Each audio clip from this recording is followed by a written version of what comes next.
Look at the short. Look at the short. And the captain now. Three-time national champion Vershawn Jackson. Touchdown. Vershawn Jackson, number 34, gets the touchdown. Terrell Farley, defending Terrell Farley, who last week in his first start was a holy terror, number 43. And Jake Bakoven. Coming at you live from the Coppel Chevrolet GMC studios in the heart of Lincoln, America. On air and online at theticketfm.com. Powered by Bauer. Here he is, Vershawn Jackson.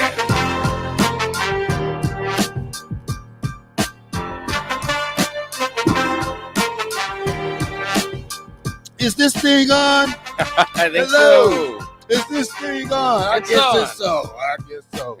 Welcome to the ticket 93.7. I'm the black shirt Terrell Farley, and I'm with Fuck. And we don't know where the captain at, man. We just got a text and say, hey, it might be you and Bach today. So let's rock it today, Bach. What we got? All right. What we got online today, Bach? We got a lot of stuff online. Got a lot of NFL talk. We got a lot of college basketball talk. I think me and you probably gonna go over a little bracket today. I'm gonna make my bracket, so trying to get the captain in on a little 3-man wager with me, Bach, and the captain. Yeah, we'll see who can be the champ this year. Yeah, we gotta compete against everything. Cricket, we gonna do that. What's the Canadian game? Yeah. What's that thing called? Oh man, now I'm blanking on it. Oh man, I know, man. Yeah, I can't even think of it. Yeah, curling. There it is. We're even gonna bet on curling. So yeah. Which guy would you be in the curling? Would you be the pusher or the guy that's down there sweeping?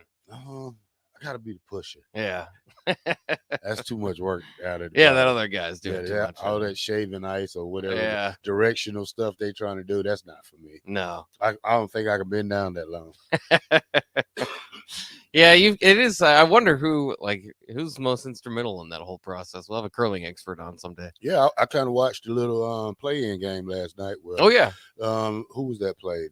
Who was that? Mississippi State. That was a good game. Yeah, in Pittsburgh. Came down to the end. Mississippi State didn't win it, so now I guess they can get ready for next season. But it was a great game. Now I'm ready for the whole tournament to get started. I'm gonna fill up my bracket today here, and then I'm gonna go online later on and do my ESPN bracket. So I'm looking forward to the games to start Thursday, and we're gonna be at Wings and Things. We got Wings and Rings. Rings and Rings over there on 68th and O over there. We're gonna be there Thursday and Friday. So come down to see the captain, the black shirt, and bok. That's right. So let's start it off with the Cowboys today, man. There you go. Cowboys are likely to release Ezekiel Elliott after 7 years.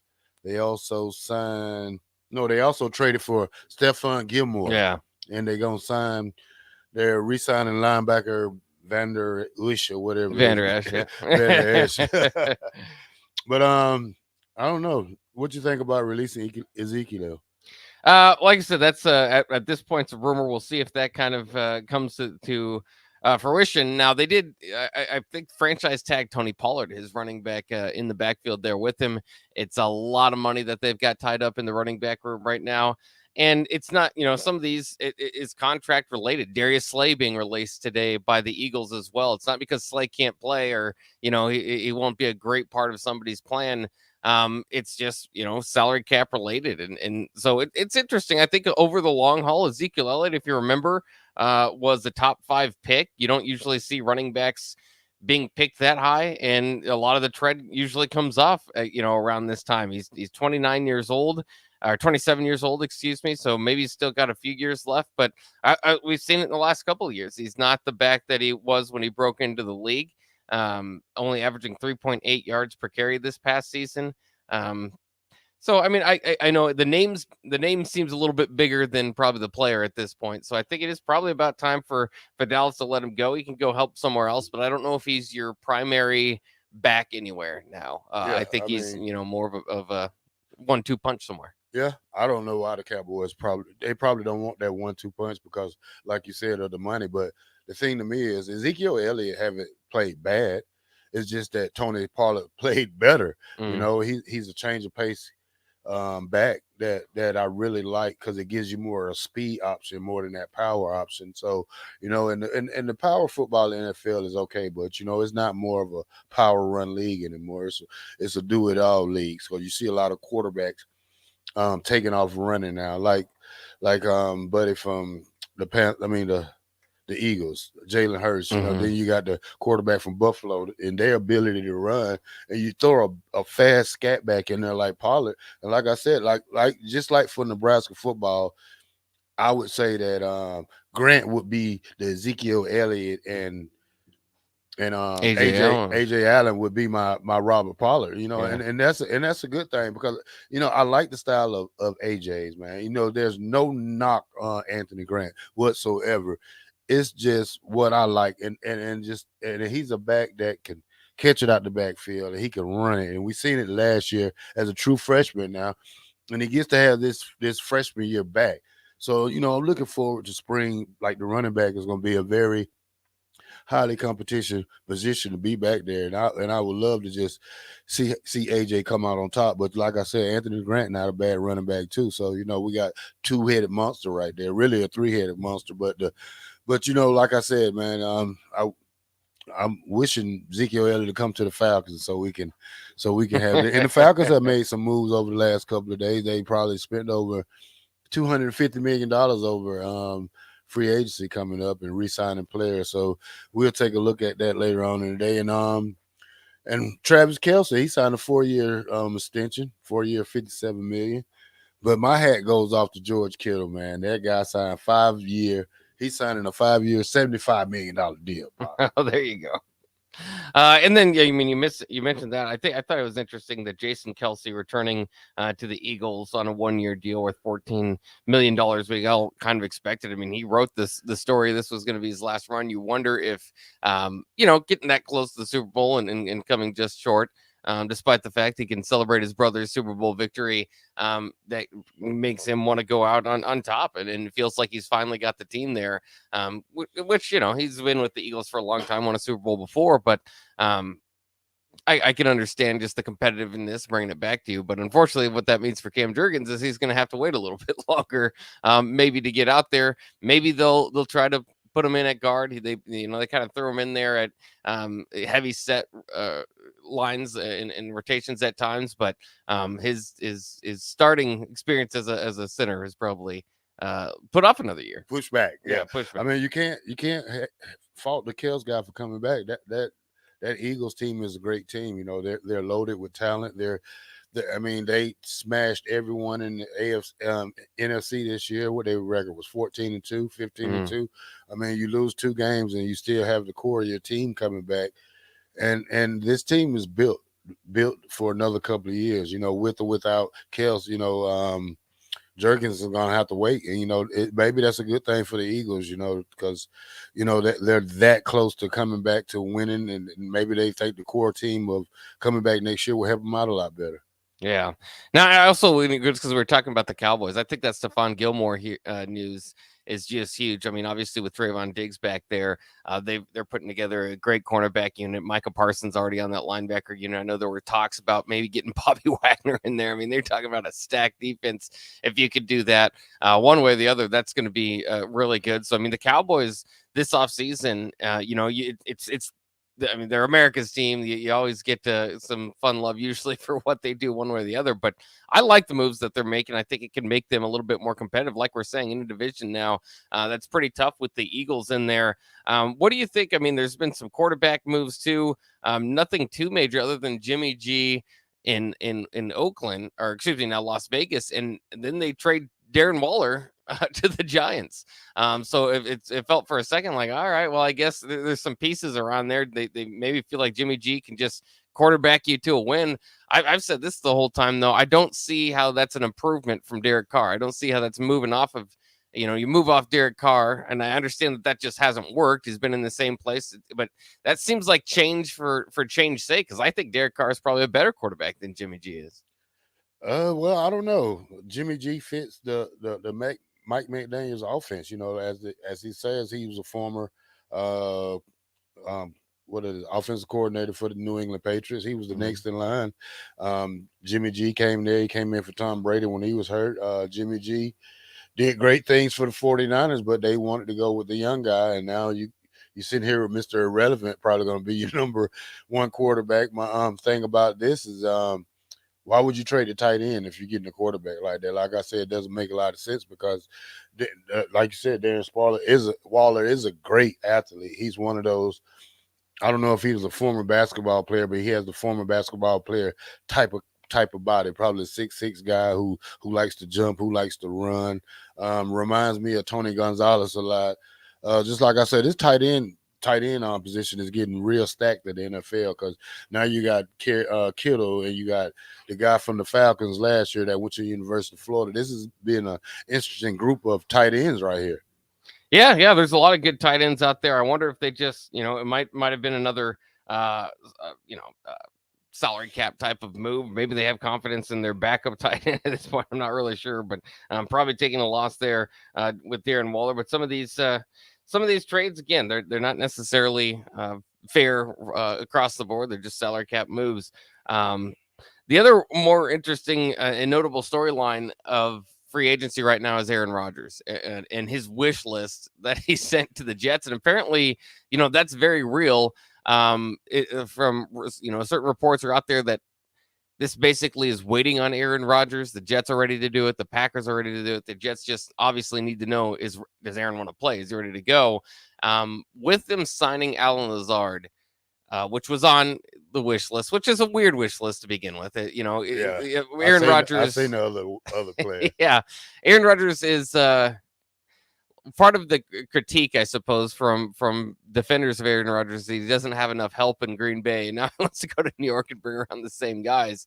And OBJ, who wants a lot more money than what he's probably worth at this point, at least worth the risk.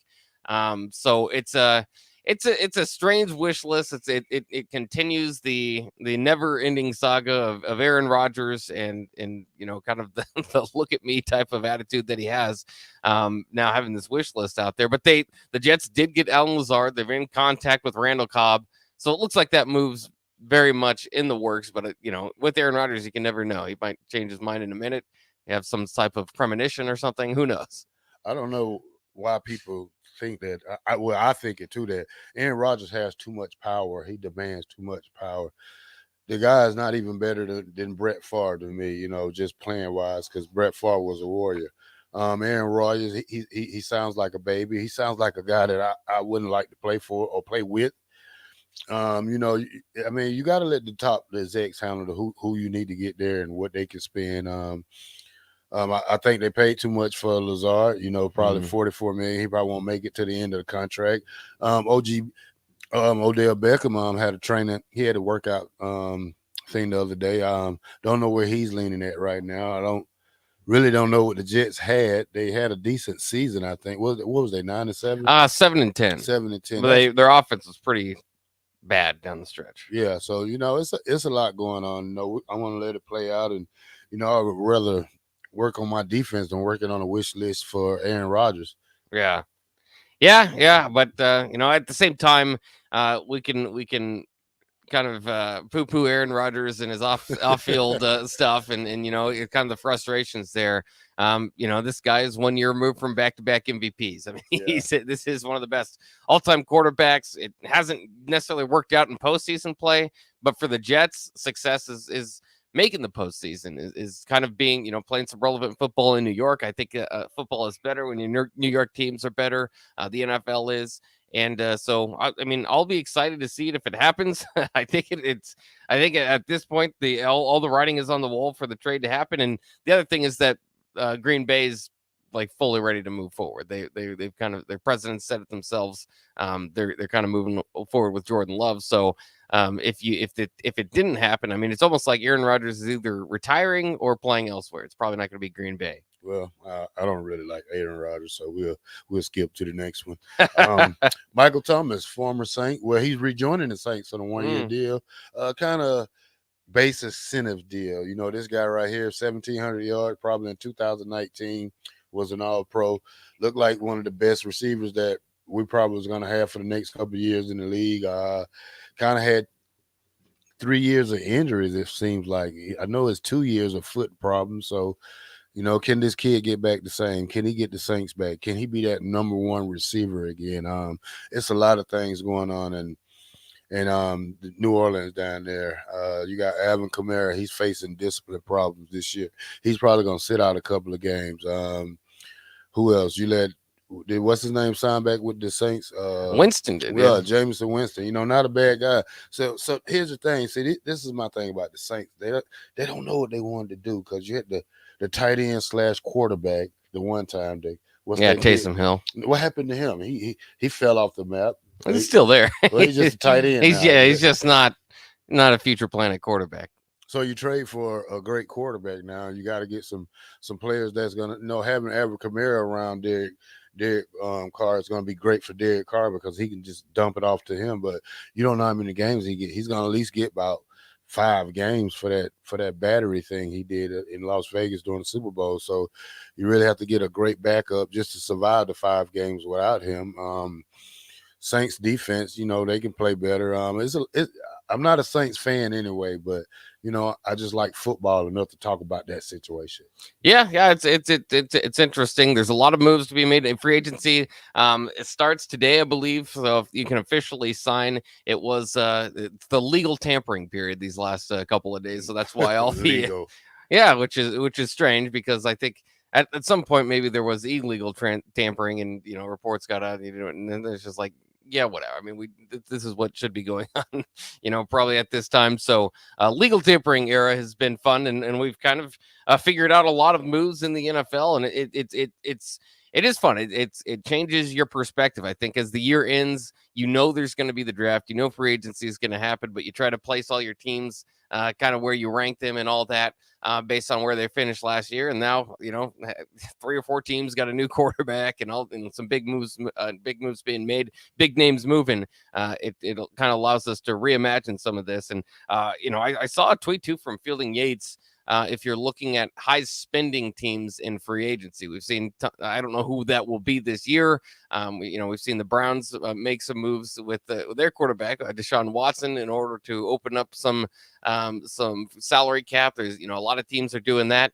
But the highest spending team in free agency the last 7 years has added 3 to 7 wins on their season each, with an average of 5.14 more wins. So 5 more wins. So spending in free agency, at least recently, has been a big deal that can kind of turn around where your franchise is at.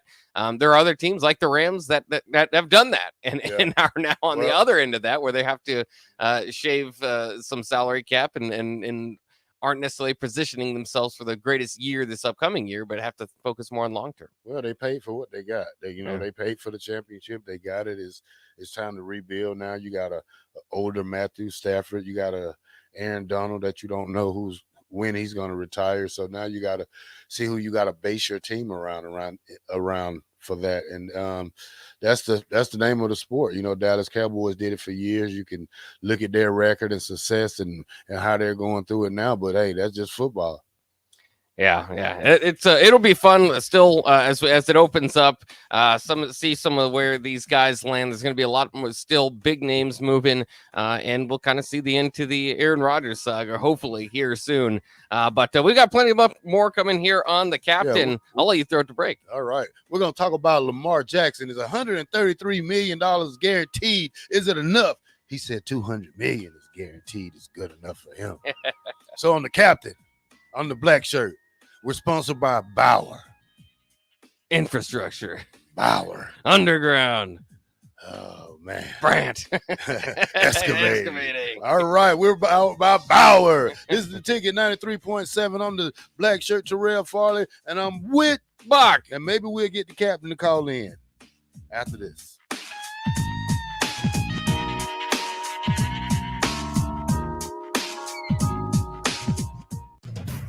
March is a month of good luck, from epic runs in state basketball to watching Cinderella spring the upset in college basketball. And of course, St. Patrick's Day. Luck is on your side at Mullen Motors too, because their lot is full of great vehicles to take home. Come check out their lot just north of 48th and Layton and find your next ride, as summer road trips are just around the corner. Your luck starts this month at Mullen Motors. No taglines, just quality vehicles. Mullen Motors. Sandhills Global is hiring. Check out sandhills.jobs for more information. Sandhills is looking to fill hundreds of new openings in sales, traveling support, software development, web design, and more. Sandhills has a professional culture and is fast-paced with a focus on growth, innovation, and leading-edge technologies. Career and internship opportunities are available at our global headquarters in Lincoln, Nebraska. Apply today at sandhills.jobs. Tailored Landscapes is actively preparing for spring. Things like getting new tree orders, getting equipment ready, and training staff to serve you the best we can. If you haven't already planned, now is the perfect time to figure out a maintenance plan for your yard. We're on the brink of spring cleanups for all of our existing customers and have limited spots left. We trim trees and shrubs when needed and only mulch proper amounts. Give us a call today at 402-432-2572 to set up a meeting with one of our designers and get ready for Tailored Life's grand opening in Bennett. Can you believe all the empty car lots in Lincoln? How can they survive? Well, they are surviving by charging way too much and making you believe there are no cars available. Hey, this is Carl from Price Right Auto. I'm here to tell you that they are full of bull stuffing. Come out to Price Right in West O and you'll find over 100 great vehicles at some great prices. We won't let you get a lemon since we back every one of our vehicles with our Peace of Mind 3-month warranty. If you want a hassle-free car buying experience, check out our website, PriceRightAuto.com. Come see a great selection of affordable used cars on West O Street at Price Right Auto. If you want to make new floor shopping easier, come to O Street Carpet. Hi, I'm Steve Carper. Our flooring professionals can help you choose the best flooring for you, your family, and your budget. We eliminate the confusion. Even better, you'll be enjoying your new flooring much sooner. No 6 or 8 week waits. We'll install right away and save you money on installation. Floor shopping made easy every day at O Street Carpet. O Street Carpet. 1732 O Street. Family owned and operated. Always the best value. Hi, it's Charlie Stone again, and with me on the line, Andy Goodyear, General Manager of Honda of Lincoln. Andy, I know how proud you and everyone at the dealership are to earn the prestigious Honda President's Award year after year, 17 times. Tell our listeners what it means to you and your customers. Thanks, Charlie. Yeah, all of us are extremely proud to have earned this award, and I want all of our customers to know it's not just earned by one person's effort. It's the entire dealership, sales, parts, and our amazing service department. 17 times. Wow. How does that compare to other Honda dealers? This award is only given to the most elite dealerships that demonstrate excellence. We really do strive to go above and beyond for the ultimate customer experience before and after the sale, Charlie. That's why for 2022, Honda of Lincoln is once again Nebraska's #1 volume Honda dealer. Come experience the Honda of Lincoln way of doing business, 27th and Yankee Hill Road, or online at hondaoflincoln.com. Guys, when I first started with Farrell's Extreme Body Shaping, I weighed in at over 300 pounds. Now, less than a year later, I'm under 200 pounds for the first time since high school. I'm stronger, I'm healthier, and it all began with the Farrell's 10-week challenge. 10 weeks of kickboxing, strength training, and guided nutrition coaching to help you reach your fitness goals. Their next 10-week challenge begins on April 8th. If you're wanting to change your life like I have, head to theticketfm.com and click on Enroll Now on the homepage. Plus, get a promo code for a discount just for ticket listeners. Farrell's Extreme Body Shaping. Problem gambling can destroy an individual's finances, relationships, physical, and mental health. If you are a loved one or struggling with addiction, contact Choices Treatment Center's 24-hour helpline at 402-476-2300. That's 402-476-2300. Meeting your goal of having a healthy diet has never been easier than with the Venue at Home Healthy Living subscription. Chef-inspired meals that are health-conscious and delivered right to your door every week. All you have to do is heat and eat. We offer delicious entrees, gluten-free pastas, fresh rice bowls, soups, salads, and more. Build your own package as a subscription to receive meals every week, designed to help you meet your dietary goals. Order your custom healthy meal package today at venueathome.net. Back with Vershawn Jackson, powered by Bauer, on 93.7 The Ticket and theticketfm.com. Lost my baby in a pool game. Lost my baby in a pool game. I ain't got nobody to cook for me no more. Welcome back to The Ticket, 93.7 I'm the black shirt Terrell Farley, and I'm with Bach. And we haven't heard a word for the captain yet. He just texted us early and gave us instructions. So we're going to come on back to the discussion with Lamar Jackson. Bach, a lot of things going on in Baltimore over there. How much do you think Lamar Jackson is worth? Well, it's tough. I mean, and it's really tough with just for any of us to look at these NFL numbers now because the salary cap is getting bigger, and so these numbers seem strange. I think the kicker the other day signed the biggest kicker contract in history, and so you'll see these things come out. But Lamar Jackson, just 26 years old, his play style, it just depends on me how much you value or feel like when you draft a quarterback these days. If you want it to be a 10, it used to be that's a 12 year plan. Now if you're drafting a guy that makes a lot of his moves on the ground and that's a big part of his game, you probably can't you can't plan for that long. That being said, I still think Lamar Jackson, I mean, we see guys. I mean, Jimmy G just signed with the Raiders. Now Lamar's clearly better than and more of a threat than Jimmy Garoppolo. So I mean, this is a former MVP, a guy that is still young enough. I mean, so he's got. I don't think the wear and tear is on him enough. It can happen at any minute. So I think that's the fear in signing the long-term contract. But if I'm Lamar Jackson, I do what he's doing. I demand the highest, one of the highest, or the highest, contracts in the NFL. And if you're the Ravens, I think you have to do it eventually. I know they're playing hardball, but I think at some point he's gonna cost you. Do you think they're playing hardball because he's his own agent? Do you think that's one of the reasons? Yeah. I mean, that would certainly be part of it. I mean, I would do the same thing if you're not represented. So here's the thing: they offered him 3 years. I think it was $133 million. He had an emoji face like come on. But then there was a report he turned down $200 million guaranteed. That was false. So the thing about the $133 million for 3 years, what that average around, Bob? Oh man, how much is it? Well, it was 3 year. Let me see. Wow, that is a lot of money. Yeah, 3 year, $133 million. Yeah, that's gotta be what about guaranteed. $44 million a year. Yeah. So you mean tell me these in a couple of years, not even a couple of years, this is gonna make probably one quarterback is going to sign a 1 year, $100 million. Oh yeah, probably soon enough. Probably the next 10 years. Because if you look at the top of it, Patrick Mahomes averages what now? Oh boy, let me go look at Patrick's contract. Probably 50. Yeah, because he signed like a $500 million deal basically. So why would you pay a guy what $50 million for 1 year?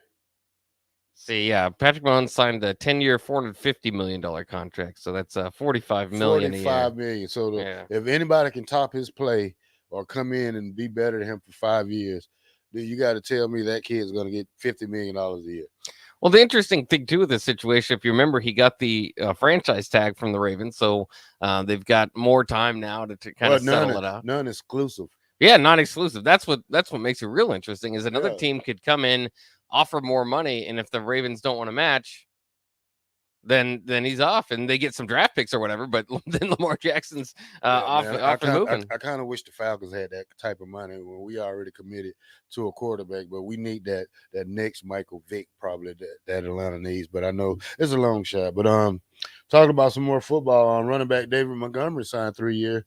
He's signing a 3 year, $18 million contract with the Detroit Lions. Hopefully that's as a 1-2 punch for what's the guy from the University of Georgia? With Swift, DeAndre Swift there, and so hopefully them two can coexist and get enough things on. But it's kind of quiet in college football. When the Huskers starting up? Are they started? No, fall camp, or excuse me, spring camp begins on Monday, so less than a week from now. There's lots of interesting buzz around that camp, and I wanted to ask you this because I know DP brought this up when I was on Old School the other day with Jay Foreman. They kind of have disagreement on this idea of it. Of course, the thing that maybe again I can't help but fixate on is the fact that there's this is like an NFL style camp. There's going to be some guys that aren't on the roster at some point, and you figure, with more time than the sooner the better you are moving forward. That a lot of that stuff is going to be kind of cut down by the end of spring. DP thinks that it would be wise to cut it down to 85 basically before spring, so you're not having any wasted time on guys that aren't going to be on the roster. And Jay says, it's kind of like the NFL where you that's part of the camp is letting them fight it out, see who kind of makes it through it, and then go from there. It's very strange though. It is an NFL like camp in college football here in Lincoln. So here's the thing. So you got a lot of guys moving around. So, and you got a lot of guys who's hurt. So the ones that you try to get out first are the hurt guys. I mean, not really saying like Casey though.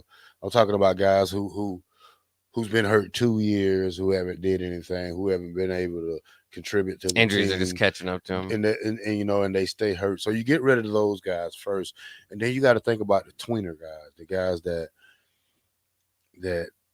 you just don't think can make the team. I mean, you want to do this quick, but do you want to do it during spring too at the same time? Do you want to say, hey, I think it's just best you go ahead and look for something? I think by the end of camp you should be nearly 85. You should be near 85 basically by the end of camp. If you have to cut some people, you have to do it, and you have to do it. So why wait?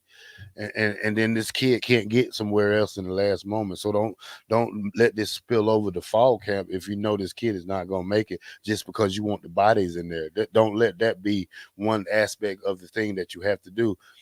But give this kid a chance. If you're not going to give him a chance to play, give him a chance somewhere else. Give him a chance at Kearney. Give him a chance at Dome. Give him a chance at these other little small schools where they can play and just don't be a holder or a dummy holder. I mean, you got enough kids out there that can hold dummies for you. It's probably the best thing you have to do. But it's going to be crazy how we get down to 85. I mean, what we got now, 110? It's like 101. I think it's 102. So that's if 16, Alante Brown 16, makes his way back to the team. The thing is, they say he's having academic problems. So, you really got to hold on to that one in case he comes back. I know you would like to welcome him back with open arms because he's been a starter for the past 2 years.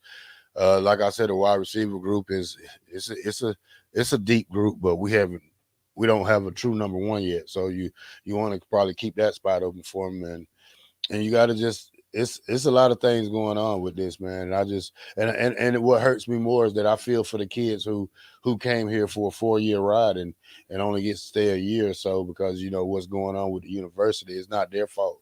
They're coaches that they played up under couldn't produce. And the sad thing is that these kids are gonna, they're gonna be on the chopping blocks for the next couple of weeks. Yeah, and I think there is a rule where some of the kids can keep their scholarship if they don't make the team because of the coaching transition. Maybe that's the best thing for some of them. If if you're here just for education wise and you're not gonna play, it'll be best you give it up now. If you're here to win, to play, and to try to get to the next level, even graduate and play at the same time. I mean, you should think about that. But if you're just here to go to school, just tell the coach, hey man, I'm ready. I just want to go to school, and tell me what do you have to offer me school wise instead of football wise. Now that's the question. Yeah. So I mean, there are some ways a little bit around it, but you're not going to keep those guys on the team. Then again, the other interesting aspect of this in college football these days is NIL is basically could Nebraska they have somebody step up? Is it important enough? And this would be huge in a game changer if Nebraska does do this. It would be to kind of get additional scholarship players with NIL money that are actually walk-ons, right? So, it would be very strange at this point because a lot of these guys were come from recruiting classes. We understand that they have the scholarships there, and I don't even know if you could do that with the guys that are given 4-year scholarships to begin with. So you might have to do that with some of the newer guys coming in. So I mean, I don't even know how it would work. But I guess within the framework of all this stuff that we're seeing with NIL kind of being new in the transfer portal and all that, at some point, I don't know if there's a restriction or something stopping a team from basically fielding a much bigger scholarship level type team with NIL money, but they're not supposed to be involved with the NIL. I mean, so it's all a mess. We know how that kind of goes. It's but crazy. it's I'm holding out I think it's a small possibility that there are a few guys that that maybe at the end of this we hear of some type of NIL collective stepping up and allowing Nebraska to hold some of these guys, but at the same time, again, there's a lot of hoops to jump through for that, and that would be somewhat groundbreaking, at least to me, is to kind of see, okay, is this a 1-year thing just because Matt Rhule wanted to get a bunch of guys in, or is this something Nebraska could do from year to year, basically have an advantage over other teams by being able to have, let's say, 90 scholarship level type players as opposed to the 85 everybody else gets? I wouldn't like that. I wouldn't want Nebraska to be known for recruiting players in the next 2 years they're not here. The university got to be loyal, just like some players are loyal. I'm not gonna say every player, but some of these players are loyal, and they stayed here 4 years and never thought about transferring. So one thing the university got to do, they don't want to be known for pulling gimmicks on kids, and you don't want that to be known in the college football era. So the thing you have to do is be professional about it, and maybe it's going to be a 2-year thing that he has if he want to make a quick turnaround, maybe he's going to bring in 45 kids this year, 45 next year, and that's your core of players that you recruited. So I don't want to say every year, oh, those 10 players are not his, this 10 players are not his, these 10 players over here is not his. No, once you get the coaching job, them players are yours. You're coaching them, and especially if you get a chance to go through spring with them and learn your the scheme and disguise. But the thing is that you got to get bodies out of there. Now, are you going to be a villain about it, or are you going to be a good guy about it? That's the thing about this. How's Matt Rhule going to handle this? Is he going to be an asshole about it, or he's going to be a professional about it? So you got to really see that. Yeah, I don't know if there's and that's what's part of the interesting part of it to me, is that I don't know if there's really a way around it. He's going to have to likely be the bearer of bad news, and I don't know how they do it. Hopefully that's the case. Hopefully you don't get a text from an analyst or something. Hopefully the head coach will sit you down and kind of start to sway you a direction. We don't you don't call it cutting somebody, but it's basically saying, we see a pretty far down the depth chart. We maybe feel like maybe this would be a better option for you, or we've got this option for you. Like I said, there's the option for a lot of these guys probably just to play, go to school, keep their scholarship, and not play. But it's going to be some tough meetings, I think, for some of these guys. And again, I don't know if there's any way around that from where they are now. But I mean, I suppose it's somewhat using what it's become for college football, and just in general, is you bring up that loyalty from one way to the other. With the transfer portal, with all these options these days, it's less and less about loyalty. It's more about you, and this type of approach isn't protective of kids' feelings. It's not. No, this is not. And the sad thing about this is that you got to get these kids out of here, but you promised that coach, their high school coach, that you were going to keep this kid. Now, this high school coach can get mad at you, and now they could, get back on the bad side of Nebraska, how they was the first time before Mickey went down there and got all the high school back in Omaha, back in Grace with us. So the thing is, you don't want to be the bad guy in this situation. Yeah. Because it's your reputation on the line. It's Nebraska on the line. It's a tradition of walk-ons that's on the line. And how do you get past this? I mean, it's not going to be great. Maybe you need to be on the phone with Ryan Hale over there. Maybe you need to be on the phone with all the colleges in Nebraska and say, hey, man, I got this kid. He can help you. He can help you, and I think he's probably going to be one of your best players. And maybe you need to do that now instead of, if you know the kid can't make it, don't let him go through spring. That's my problem. Yeah, it'll be fascinating. It starts on Monday, and it's just different than it's ever been before at Nebraska. Usually, you might be a few over. Just don't hold a kid up just because he got a body. Yeah, I know Casey's not going to be there, but if you know this kid is not going to make it, let him go. Let him go start his journey now. Yeah. Yeah, well, I mean, we'll see. It'll play itself out. There's if you're a few over scholarship like Nebraska's been before, it does play itself out. But being 17 over, that's going to take a little bit more than just natural attrition or that sort of thing going on. So we'll kind of see where that plays out. Lots more to talk about here as we are on the captain. Vershawn might call in later. We'll kind of see. He's got another job, so he's out doing that, and he got caught up in some bad area as far as Wi-Fi and such. So That's a lie. At least that's what he told us. So Yeah. so he 55 minutes.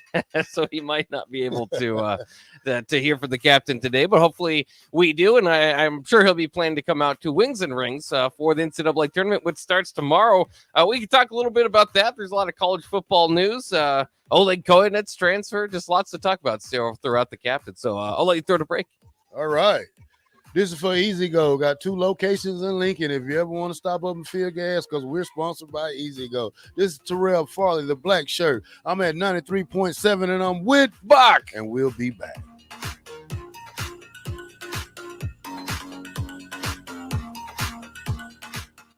This is your High School Minute. With your Southeast Community College High School Minute, I'm Harrison Arns. Boys State basketball is over, and here are your class champions. Starting with D2, local school Parkview Christian would upset number 1 Wynot 52-49. In Class D1, Johnson Brock would take down number 1 Sacred Heart 46-40. In Class C2, Freeman would dominate in the championship game over Amherst 53-35. Ashland Greenwood would take the C1 title championship, beating Auburn 54-24. In Class B, Scott Catholic beat Platteview 57-50, and in Class A, Bellevue West would finish on a perfect season, winning the championship over Miller North 64-41. This has been your Southeast Community College High School Minute. Learn more today at southeast.edu, with locations in Lincoln, Beatrice, and Milford. Problem gambling can destroy an individual's finances, relationships, physical, and mental health. If you are a loved one or struggling with addiction, contact Choices Treatment Center's 24-hour helpline at 402-476-2300. That's 402-476-2300. Action Plumbing, Heating, Air, and Electric brings exciting career opportunities for you or someone you know. They are now hiring plumbers, electricians, and HVAC techs and installers to continually build their professional team. They offer competitive pay and full benefits packages that include health, dental, vision, PTO, and 401k options. Action has created a positive team environment for over 50 years. Apply online at actionlincoln.com. Experience the Landmark difference with the next level of dealer support. Landmark, your local John Deere dealer, continually works to have parts on hand the first time you walk in the door. Our internal route system means we can get the parts to you typically same or next day to keep you up and running. At Landmark, we understand time is money. Get more uptime with our after-hours parts and service support on the phone or in the field. Our sales, precision ag, parts, and service teams are ready to serve you this planning season. Stop by your local Landmark today to experience the Landmark difference. Start your Sundays off right with Jeff and Nicole Essink on Fitness Fanatics. Jeff and Nicole discuss health and wellness, how to achieve fitness goals, and more through the life of gym owners and gym goers. It's Fitness Fanatics from 9 to 11 a.m. on Sundays on 93.7 The Ticket and theticketfm.com. Constructors is now hiring for all positions, with laborers starting at $20 and up based on experience. Constructors has immediate job openings for laborers, mechanics, bridge builders, operators, and drivers. Start your new career today. Constructors offers great pay, health, dental, and vision insurance, paid time off, paid holidays, and so much more. Join the crew today and be a part of Nebraska's oldest paving company dating back to 1908. For a complete list of openings and to apply online, visit constructorslincoln.com. Spring is here. It's time to get back outside and into proper shoes this year. Brown Shoe Fit is the place to buy this spring with their sale on athletic shoes. Get $10 off any athletic shoes $105 and under, and get $15 off any shoe over $105. Choose from respected brands like Hoka, Brooks, New Balance, On, and 361 Running. And don't forget the trendy Hey Dudes. A new shipment just arrived for the season. Start your spring off right at Brown Shoe Fit, just south of 66 and Q in Lincoln. Max Tan for men. Bye-bye golfer lines and t-shirt tans. Take it to the max at Max Tan. Get a 30-day pass, just $25 with stand-ups and laydowns for men of stature. Be a Max Tan man. Get 30 days for just $25 now at all 4 Lincoln Max Tan locations. Are you looking for a solid, stable career in assembly, CNC machining, or injection molding? We got you covered. Hi, Bob Williams, HR Director for Garner Industries, a world-class manufacturer with a 70-year history right here in Lincoln. And I just listed some great career opportunities that you can find by logging into GarnerIndustries.com. If you want top pay, excellent benefits, flexible work hours, and the opportunity to work in a clean, modern, air-conditioned facility with great people, contact me today by applying online at GarnerIndustries.com. 93.7 The Ticket, Fox, KFXL weather. Sponsored by John Henry's Plumbing, Heating, and Air Conditioning. Windy but warm here for your Wednesday. South winds could gust over 35, but an afternoon high of 68. Increasing clouds tonight with a low of 38. We'll reach a high of 43 tomorrow, but then see falling temps in the afternoon with a rain-snow mix possible and north winds gusting near 50. I'm meteorologist Tim Wright for 93.7 The Ticket and theticketfm.com.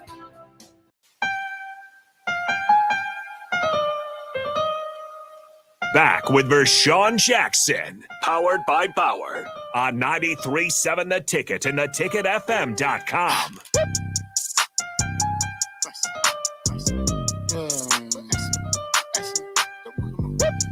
What?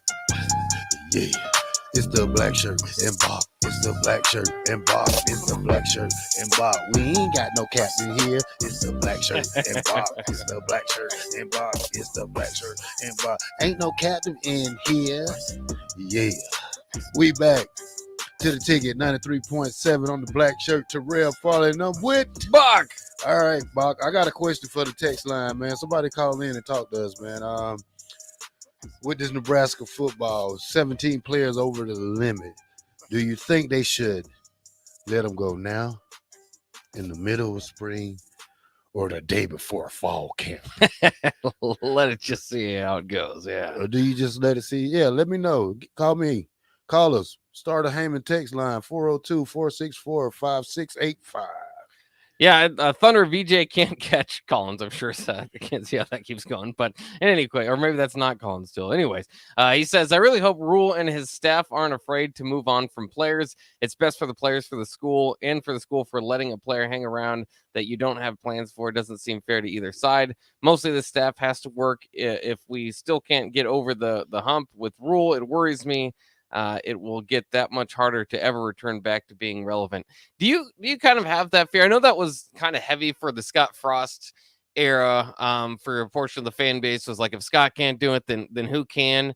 I mean, if this Rule thing, like we know it's a long contract, and financially that'd be stressful for whatever. But at this point, I don't worry about finances too much for Nebraska.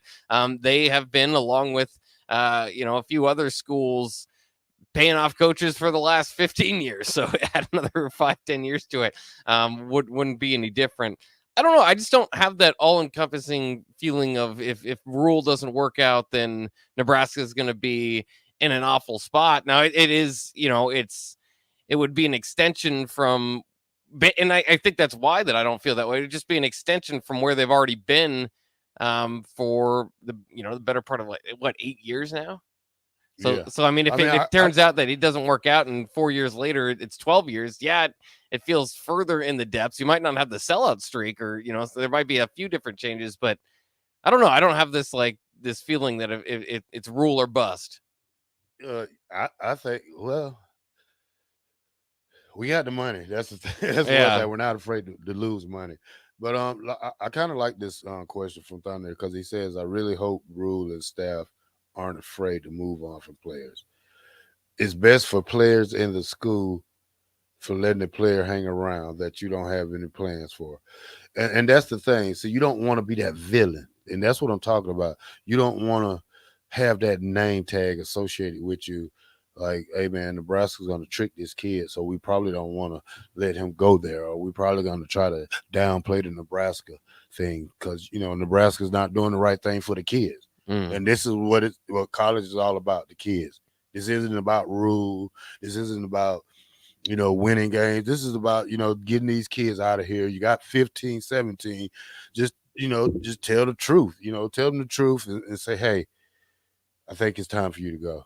I think it's time to move on. Unless you want to go to school, how serious are you about playing football? You got to ask that question. How serious are you about your education? You got to ask that question. If you got a kid on the borderline who can't make it to class, who's really gonna take up a whole nother year just to get back right on academics, maybe you say, hey, maybe you need to go to a lower school to get your standards back, and maybe try back 2 years from here, or go to a junior college for 1 year. Let's see how you play.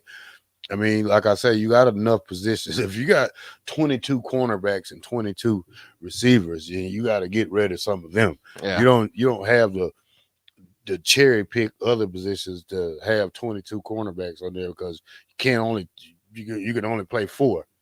Yeah. So, but that's the thing, and your backups. That's just with that. So you probably want to have I probably say 10, 15 corners. We don't need 15 DBs, period. 15 receivers, period. You got to spread this thing out all around the board. And that's why we lacking at some positions now, like linebackers. We're struggling in that department because we haven't recruited in the last couple of years. In the ones we did recruit, they skedaddled out of here when it was time to play football, or when another coach came, they got. So, like I say, losing Ernest Howland is going to cost us dearly this year. And then I heard the other kind of moves we're making, moving a couple of guys. I'm not going to say their names yet because I haven't affirmed it, or it's not confirmed to me yet. But, I heard a couple of safe corners have moved to linebacker. So that's a big iffy move right there because you got to see how tough they are. Well, and it's interesting because this 3-3-5 defense can kind of work into where tweeners kind of work fit. And I think that's not a bad program move from Nebraska, because you're not going to be the front runner for your typical just standard built, throw them in any defense type of guys. Nebraska, unfortunately, where they are, and maybe it'll change if they win a lot more down the line, but is kind of, if I mean, go back to Maurice Washington. A lot of times, if you're going to get like an elite recruit, they're going to be peppered with some sort of controversy or some sort of problem, some reason why they didn't commit to Georgia or Alabama or whatever. So it's interesting with that defense. If it works out, I mean, I think that it works perfectly for Nebraska moving forward, and I'm interested to see kind of these position changes and kind of what happens with the terminology as well, because the 5 in the 3-3-5 is not a nickel. It's more of a middle of the field rover type of player. So are they going to keep the nickel spot? Is the nickel the rover? And then how versatile can you be with those guys? Is there going to be a lot of packages that you switch out? Like, for example, do you have a nose tackle for when you need one? Do you are you going to just move guys on and off the line that can play as defensive linemen or outside linebackers? Those are the tweeners you're kind of talking about, and kind of Chief Borders type that fits that, or do you have different packages for different looks? Well, I'm just to confuse you right now on this one, Bach. My biggest thing is get your 3 interior guys down there first, and then you spread it out with speed and athleticism. So the thing about that is, if you say tweener, is that tweener going to be able to hit though? I mean, it's a lot of things about a tweener that's going to come with problems. One of my main problems that I played linebacker all my life, really like a defensive end in high school linebacker, but when I went to junior college, it was easy. But when I got to Nebraska, it was hard because the coach wanted me to throw my body in there. Is that tweener good enough to throw their body in there? Is that body can last that punishment? Are they tough enough? See, that's a lot of things we got to worry about when you say tweeners. Are they tough enough? Some of these guys are built like this, and you could just look at a guy like Randy Stellar, was a kickoff return guy. but he played linebacker when it was time to play. So, I was a kickoff return guy. We was all offensive guys, but when you say that tweener, is that tweener tough?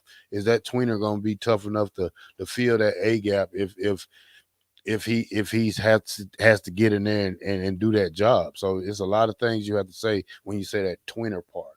Yeah, and then the other part of it too with this whole roster flipping, where you're and you say that too because the 17 guys that ultimately are not going to be on the 85 are likely, there might be one or two with that here and there that that sign to be your commit, and then grades or something gets in the way or something. But my point is that I don't think a majority of those guys are going to be part of the 40 or 39 guys, whatever it was that Matt Rule was bringing in that he picked. So it's a lot of leftovers there, and from that question, I guess you wonder, how is the roster that do you think that Matt Rule inherited? Because he didn't lose a big senior class. They were competitive in a lot of these games, but at the same time, here and there, I mean, Trey Palmer was an equalizer at times, and he's off. So you kind of think, like, is this a move that's a little bit more risky to flip the roster when they were already competitive with the Big Ten West, or is this Matt Rule maybe learning something from his time at Carolina? Because he said before there is when he got there, if he would have known that he had 2 years and 2.5 years, whatever, he would have went after a quarterback. But he was told he had a lot more longer time, so he was working on a different time frame. And so maybe now, as he takes over a job, it's not, well, I was told this, so we're going to wait on this. It's let's get this thing to look how I want it immediately. Yeah, because this is Nebraska. They want to win. A lot of people, you can sit here and say, oh, we're going to give Matt Rule 3-4 years. Yeah, you're saying that now. But if you start off 2-0, you're gonna have big expectations around here. If you start off 1-2, you're gonna have big. And the thing is, Nebraska is not that team that wants to lose every year. So the thing is, Matt Rule inherited a team with 6 defensive starters, 7 defensive starters coming back, or 6. You inherited a team with a young offense and a whole backfield coming back, and just needed a better coach group of offensive linemen. Now, receiver-wise, you got to retool it a little bit because you lost your most highly decorated player in Trey Palmer, which we probably won't have this year. We can, not with his size and stature. We got Billy Kemp's a little guy. The other guy from Baylor, he's a little guy. None of these guys matches the size of a 6'1" Trey Palmer. Marcus Washington does, but he's not as fast as Trey Palmer because they play together. Almost nobody in college football, it's like we saw, really is at wide receiver, so it's tough to place that speed. I mean, you can say Malachi Coleman, but he's not going to come here on the first day and dominate these guys, because these guys are not going to let a freshman come in here and he's going to have a bullseye on his jersey, first of all, when he come in here, because you're going to be, you're the 5-4 star Lincoln guy, or we're going to come here, we're going to show you what to do. You're not going to show us. So that's the thing with Malachi. He's not going to be ready. These guys are going to come in here and just seeing the season he had in Nebraska, it wasn't the greatest season he had, but he still posted numbers. But these guys are going to be athletes right here. All these guys are going to be knowing how to play man up, getting you off the line of scrimmage. The thing is, if Malachi can get off the line of scrimmage, I think he'll be ready to play. But if not, let him get ready. Yeah, I think the wide receiver room, like we were saying, it's not one guy is going to replace Trey Palmer, and you can't really say with, usually you say, well, then we'll have a couple guys replace him. For his production, yes. For his speed, you just can't do it. You can't teach speed like that. So, but they do have, they've recruited some big time track stars. Malachi Coleman amongst them. Maybe somebody can fill in on that 9 route, on that go route down the field. So we'll see if they've got the deep ball to save them this time, like it did last year in so many situations. We got to take a break here on the Captain. We will be back right after these messages. I am Buck here with the black shirt. The Captain's out today. All likelihood, but we might hear from him a little bit later. 1 hour down in the fastest 2 hours of radio. We'll be right back.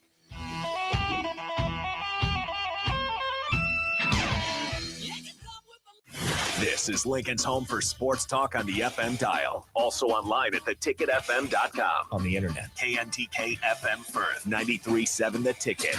Rosie Sports Bar and Grill. Open for lunch and dinner at 10th and P or at 1501 Center Park Road. Start your Sundays off right with Jeff and Nicole Essink on Fitness Fanatics. Jeff and Nicole discuss health and wellness, how to achieve fitness goals, and more through the life of gym owners and gym goers. It's Fitness Fanatics from 9 to 11 a.m. on Sundays on 93.7 The Ticket and theticketfm.com. Can you believe all the empty car lots in Lincoln? How can they survive? Well, they are surviving by charging way too much and making you believe there are no cars available. Hey, this is Carl from Price Right Auto. I'm here to tell you that they are full of bull stuffing. Come out to Price Right in West O and you'll find over 100 great vehicles at some great prices. We won't let you get a lemon since we back every one of our vehicles with our Peace of Mind 3-month warranty. If you want a hassle-free car buying experience, check out our website, pricerightauto.com. Come see a great selection of affordable used cars on West O Street at Price Right Auto. John Henry's Plumbing, Heating and Air. When it comes to your home or business, we know you have options, and that's why John Henry's Plumbing, Heating, and Air Conditioning gives you just that. Options. We have plumbing, heating, and cooling memberships to serve all of your residential and commercial needs. We want to ensure you, your family, and your business are safe. Visit our website, jhlincoln.com, to find out more or call us at 435-5555. John Henry's Plumbing, Heating and Air. Forget the lame excuses this year. Your boss already knows why you can't make it to work. Join 93.7 The Ticket on Thursday and Friday, March 16th and 17th at Buffalo Wings and Rings at 68th and O for March Mayhem. Come early on Thursday to get a ping pong ball with a lucky team on it. And stay all day for prizes throughout and buzzer beater upsets. And Friday, yeah, enjoy green beers for St. Patrick's Day and Day 2 of the NCAA Tournament at Buffalo Wings and Rings, 68th and O. Tailored Landscapes is actively preparing for spring. Things like getting new tree orders, getting equipment ready, and training staff to serve you the best we can. If you haven't already planned, now is the perfect time to figure out a maintenance plan for your yard. We're on the brink of spring cleanups for all of our existing customers and have limited spots left. We trim trees and shrubs when needed and only mulch proper amounts. Give us a call today at 402-432-2572 to set up a meeting with one of our designers and get ready for Tailored Life's grand opening in Bennett. MWR is dedicated to building attractive, affordable steel buildings that exceed your expectations. From commercial or residential to agricultural storage, steel buildings are cost-effective, attractive, and versatile. Plus, they're a lasting investment and an ideal choice. MWR uses Sentinel Building Systems out of Albion and can service you all over the state and region. If you have interest in a steel building, post frame building, or fencing, give MWR a call today at 402-980-5273 or go to mwrbuildingandfence.com. Craft Axe Throwing is celebrating 5 years in Lincoln, and you won't want to miss out on the fun. Right now through Thursday, March 16th, get $5 off multi-blade rentals like Ninja Stars and throwing cards, a free drink up to $5 value, plus a koozie with any booking, and a chance to win $5,000 just for stopping by. Plus, they're donating $500 to 24 different charities and offering discounts on merchandise and more. It's the 5-year anniversary for Craft Axe Throwing at 18th and N. This is 93.7 The Ticket. Look at me, sure. Look at me, sure. I'm the captain now. 3-time national champion Vershawn Jackson. Touchdown. Vershawn Jackson, number 34, gets the touchdown. Terrell Farley, defending Terrell Farley, who last week in his first start was a holy terror. Number 43. And Jake Bakoven. Coming at you live from the Coppels Chevrolet GMC studios in the heart of Lincoln, America. On air and online at theticketfm.com. Powered by Bauer. Here he is, Vershawn Jackson. We powered by Bauer. We powered by Bauer. Yeah. That's a good song, Bob. Oh, yeah. You did a good job, Bob. I figured I put on all this different music, and I figured I better do the best one for the Open. This one does, like you said, I think you said previously, you feel like you're ready for boxing here. Yeah, you're coming out. Happy Wednesday, happy hump day. This is the Ticket 93.7 on the black shirt, Terrell Farley and them with Buck. Yeah, we still waiting on the captain to call us and grace us with his voice or whatever he wants to do today. He's out of town, but he's going to be here tomorrow. Tomorrow, we're going to start things off for the Ticket at Wings and Rings on O Street. We're going to be there for 2 days with the basketball madness. Yes. Like I said, me and Bach is talking about Nebraska football right now. We're talking about certain things about how to get the roster down to 85 players and you're 17 over. Do you let them go now in the middle of spring or the day before fall practice? Yeah, or like DP has said before that he would like to see it done before spring, so you're not putting any extra time into guys that aren't going to be on the roster. I kind of like, I understand that idea is kind of narrow it down, focus on the team, the guys that will be here in fall camp, but I do kind of like the idea of battling it out in camp. And yeah, you're going to spend some time on some guys that are going to go, but then you'll feel like, as you take hold of this team, that you've made the best decisions. You've got the best guys out there. So that's what I can't wait for this spring session for. But it is interesting one way or the other. They're going to have to get it down to 85. And in the walk-ons, someone was asking about the walk-ons on the text line as well. He said, "Hey, John says, hey, Black Shirt and Bach, I've read that the number of walk-ons players will be reduced because of Title IX. Do you guys understand why that is?" I was kind of looking into that. I remember hearing that too, and that's not a Matt Rule decision. That's an athletic department decision to kind of cut the walk-on program down. Right now, Nebraska's, when they go out there with like 150, 160 guys, that's like a Army or Navy. There's no other schools that really have that type of roster size. And so, the Title IX, you typically think about scholarships in that case, but I think part of it too is just like how many men versus women do you have in your athletic department, on your athletic teams? And so I know if Nebraska can kind of trim it down to somewhere around 120, I think I was reading an article from Sam McEwen a few months back.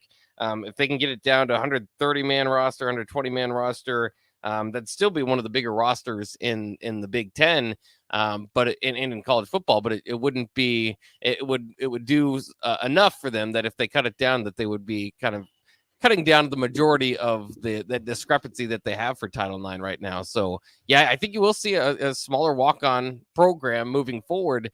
But the walk-ons haven't always been used the best either. I mean, it's great if you have a big walk-on group that's great on scout team and you've got enough coaches to have kind of 4 sessions if you got enough space, and Nebraska does, but I don't know if that's been happening over the last several years. I think there have been, like you said, a lot of dummy holders. Yeah, that's the thing you say when you say walk-ons. Are they being used at practice, or are they valued players? Do they run the scout team? Do they get out there and do they run the kickoff scout team?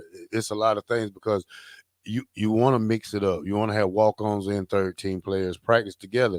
I mean, that's the thing we have to solidify right now. We have to get the 1-2 punch down real quick to see who's the backups are, and then you probably have to cut from there on.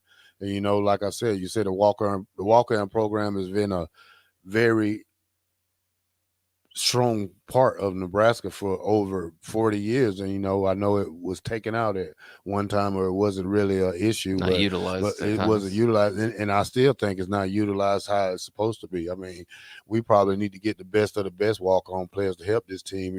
Some of them eventually turn into starters, and that's about grooming them into the right players and getting their bodies right. But the thing we have to worry about now is just getting the roster down and getting this team up to speed, up to date on the game plan, on what you want to do. You say you want to use a fullback. We only have one fullback.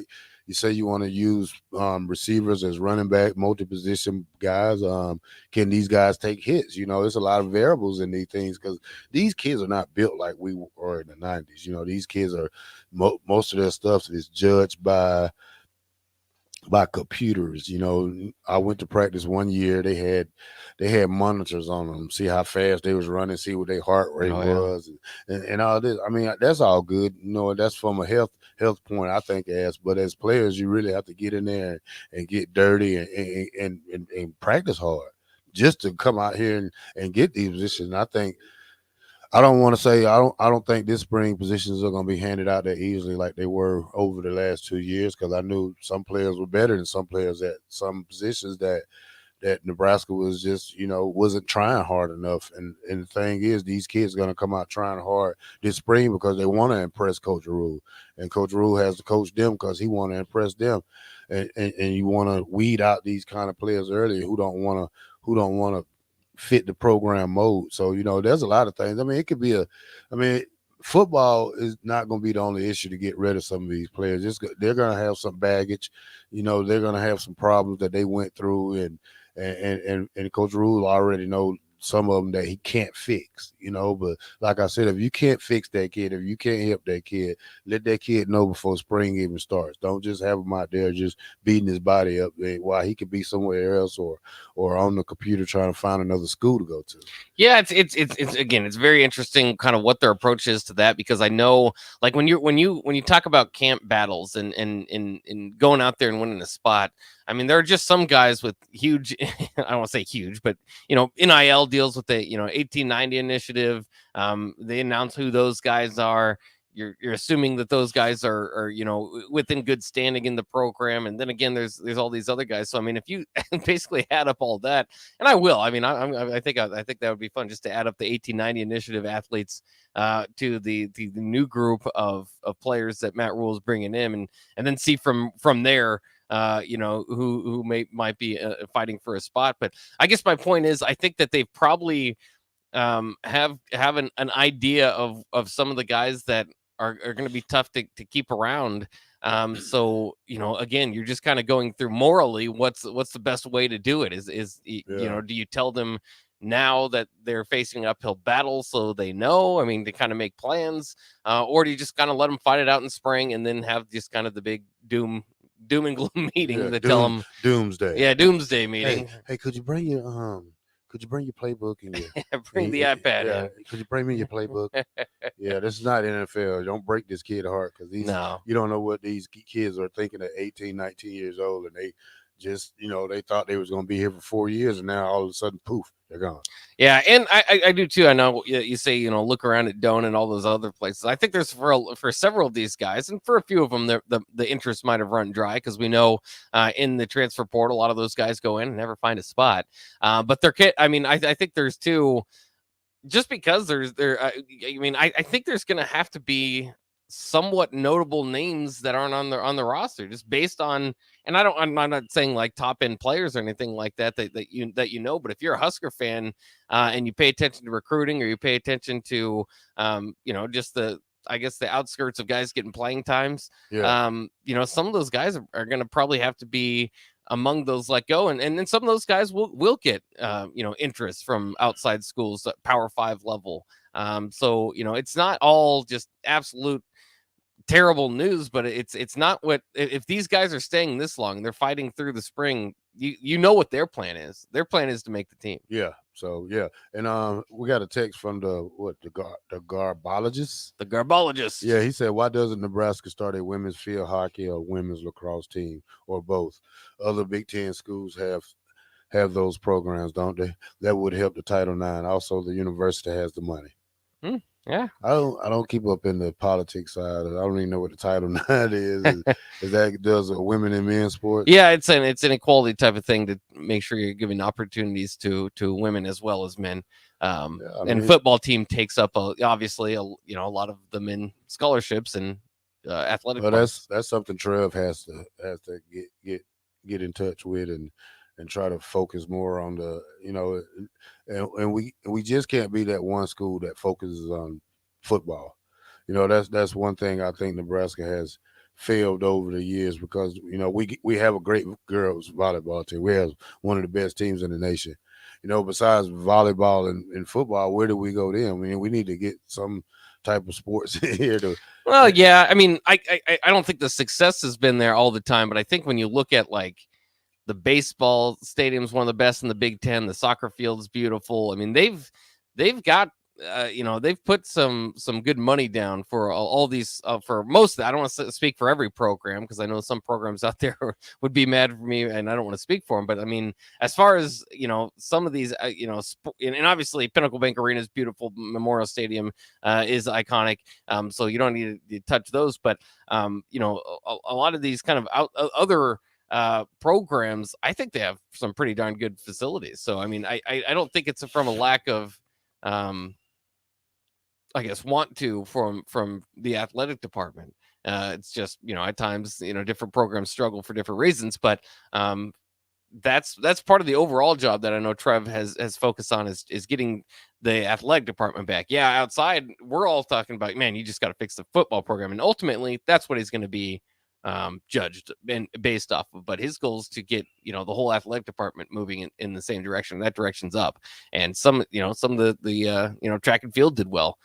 Wrestling's been doing well. So I mean, there are programs, bowling, that are already at that level and are now waiting for football to catch up to them success wise. Well, yeah, strange as that may sound. Yeah, because we're concentrating so much on football that you miss the little things like the track team, like you said, and like what they had the Big Ten wrestling over the weekend. And we finished second, third. Yeah, I think somewhere. Yeah, and I watched one match, man. I seen like I don't know, man. This kid from Iowa was destroying this kid. Well, I was really good at wrestling. Yeah, and I was looking like this guy got moves, and Nebraska guy can't even figure him out. Like this guy, the Nebraska guy stayed on the mat. Like he got put on the mat every time I watched it. It was like 4-0 like in the first couple of minutes. Yeah, it was like 4-1. So I know what I'm watching. So yeah, I was like, just a mismatch. Just a mismatch. Yeah, man. Just out coach, out athletic, out everything, man. It was no chance. And back when we played, we had a great wrestling team, and you can't win them all. I think we need a hockey team. I would like to see Nebraska have a hockey team. Yeah, I don't know if they don't want to step on Omaha's I don't think shoes there. But I don't think they're stepping on shoes. I think they're just better in the program. I mean, you really got hockey kids that play in Lincoln and play all over. You got women's hockey that's taking off, and I know a little girl who plays for league team in Omaha that's very good goalie. So, it's a lot of things Nebraska can pick up on, but the more we need to do is pick up on football. Yeah. Well, and again, some of that, it'd be great to have all these different sports, but again, a part of that is the Title IX deal. So, if you're already kind of over the limit where Nebraska is as far as opportunities for men because of the football team and how big it is. Again, why they're going to cut down on the walk-on program a little bit there. So it'd be hard to add any more men's sports at this point, at least without adding women's sports. But another thing too that I'd like to focus on and remind people too is how incredible Nebraska, the fan base is. And another highlight of that, I know this is a few weeks old at this point, but again, to have this volleyball match in Memorial Stadium, of course they did this before. Was that 2 years ago? I believe they had the huge concert, and I know that's a little bit different, but I like the fact that the University of Nebraska highlights their fans and it's profitable for them. Don't get me wrong. They're going to enjoy having the, selling as much as they can for this volleyball matchup with Nebraska and Omaha and those teams fighting it out there in Memorial Stadium. But, I think it reminded me because you talked about wrestling there, and Iowa wrestling, they did the same thing. Iowa, we might hate them, but they have a passionate fan base for wrestling as well. And so when you look around the nation, there's I was looking at it today. Florida's got their spring game on a Thursday. I mean, in a lot of these spring games are a few hundred people and they're free to go to, and people just aren't interested.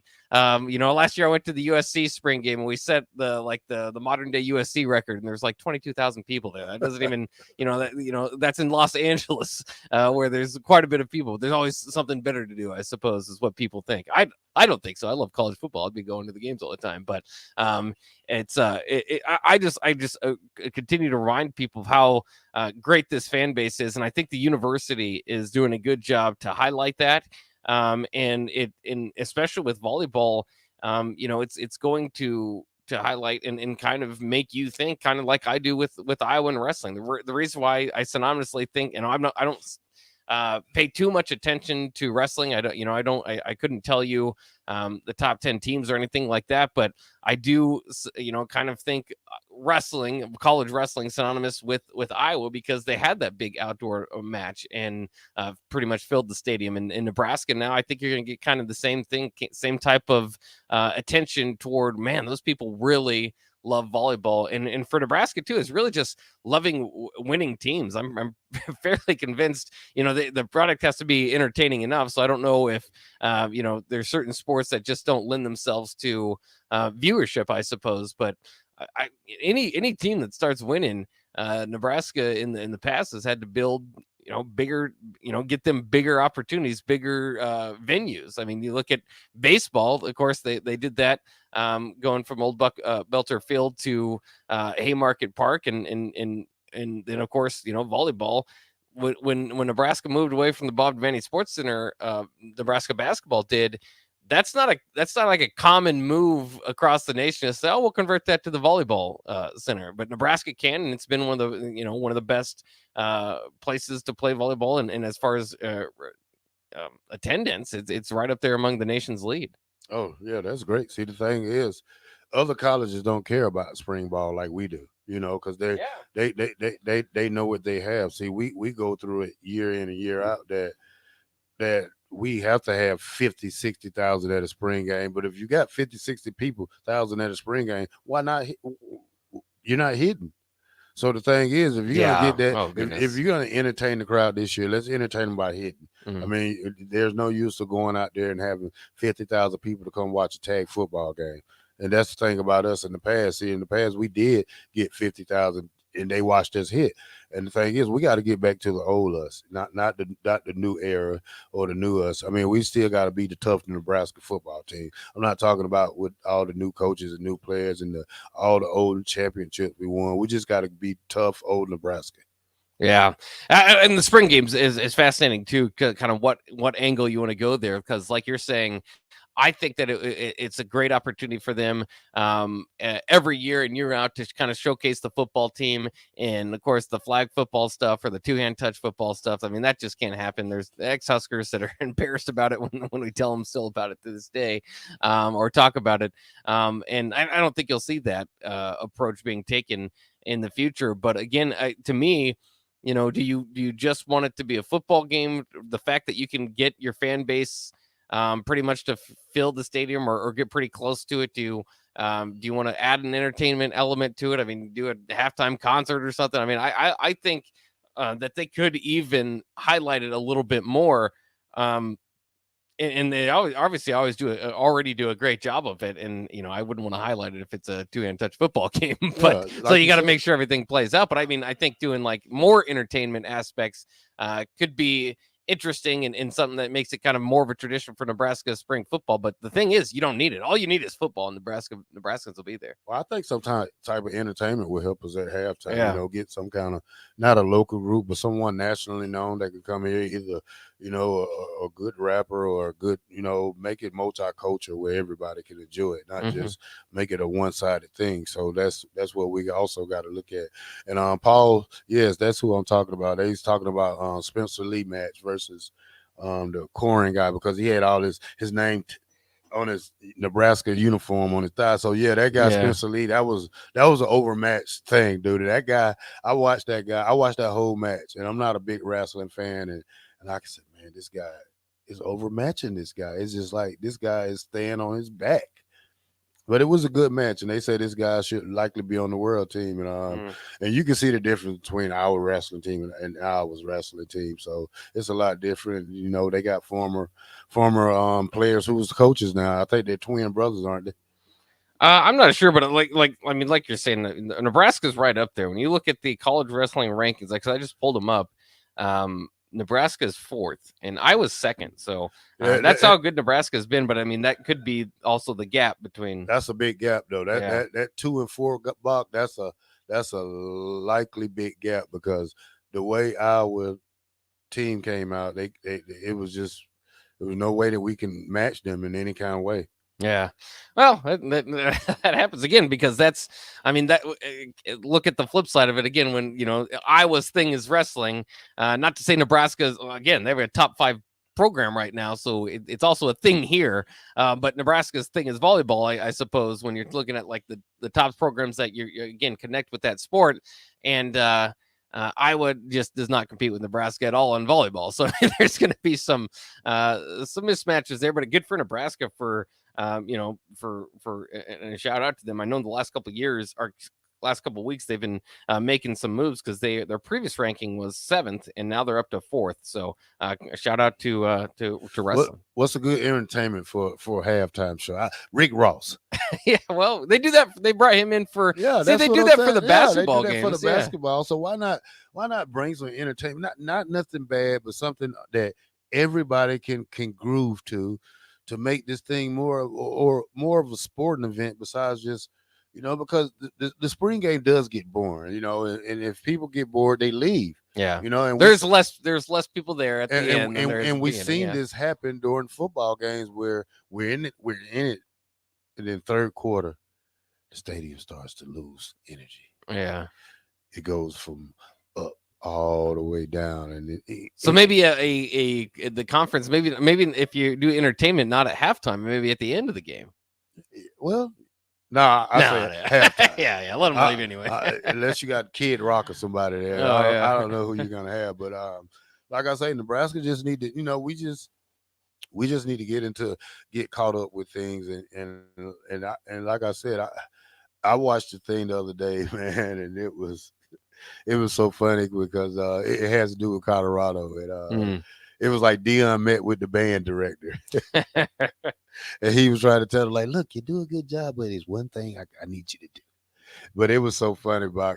You should have just seen the look on his face. But I enjoy watching things like that. But, as a whole, Nebraska, I think we're going in the right direction. I think we just need to get the right players in here. Nothing against the players we have, but this is what we paid for. We paid for one of the, I guess, top coaches in college football that took a couple of years off, but at the same time, he knows how to win. He knows how to change the program, and we're gonna see if it's gonna take 1 year, 4 years. So we're just all waiting. Yeah, and the wait, at least until spring ball, is almost over because it starts on Monday. We'll all be looking forward to that. Qdoba guy says on the text side, Red Panda for spring game. Absolutely. I think that would, get some platform out there so she's not doing it on grass. Or maybe Red Panda on grass. Maybe that's the selling point. I don't know if she's worked on that, but at least be a better fall for the plates or herself if she did fall there. So maybe that makes some sense. Bryce says, no offense, but the marching band isn't the most energizing halftime show. And when I was a kid, you used to always you would have I don't know if Dare's still around, but we'd go and they'd invite all the kids down on the field to swear against drugs and alcohol and all that stuff. And that was at least fun for, it's a good cause, I suppose, but it's also fun for just kids to get on the field. And I know that's not great halftime entertainment, maybe for some of the adults, but I don't know if they still do. I think they should. I think that was, it was really cool as a kid just to go, go out on the field and run around. Really, Qdoba guy says VJ and black shirt and knocker ball at halftime. I'm down with that. I'm down with that. I'm gonna get my payback. No, breaking news. Baker Mayfield signs for Buccaneers for 1 year. Oh, did he? Yeah. Down goes the Bucks. Every team Baker Mayfield goes to it gets bad. Well, I don't know if I've said before there because they've been talking. They've been in talks already. Here's the thing. I got one question for you, Uh-huh. and people on the text line. when Baker Mayfield was at Oklahoma, was it Oklahoma that made Baker Mayfield or Baker Mayfield that made Oklahoma? Interesting. Because all the quarterbacks have been great. Yeah. That's why I call Lincoln Riley the Heisman maker, because he's done it a few times by now. Yeah, I mean, it's an interesting question. Oklahoma, I mean, Baker Mayfield in college was great, though. I mean, what he does at the professional level, where he's kind of a mediocre quarterback, he's not awful. He wasn't that great in college. He was pretty darn good. He had great receivers. Great receivers. He did have some good help there, but I mean, Bryce already said, "You made Baker." Yeah, I don't know. I was a big Baker Mayfield college football fan, so I'll probably stick up for him when we come back. This is the Captain here on 93.7 The Ticket. We're up against a break, so we'll take it. We'll be back. We'll talk some more spring football and just a lot more, as, of course, the NCAA tournament is around the corner. IGC out there snapping pics with Dylan Raiola. We'll probably touch on that. We'll do that next year on the Captain on 93.7 The Ticket.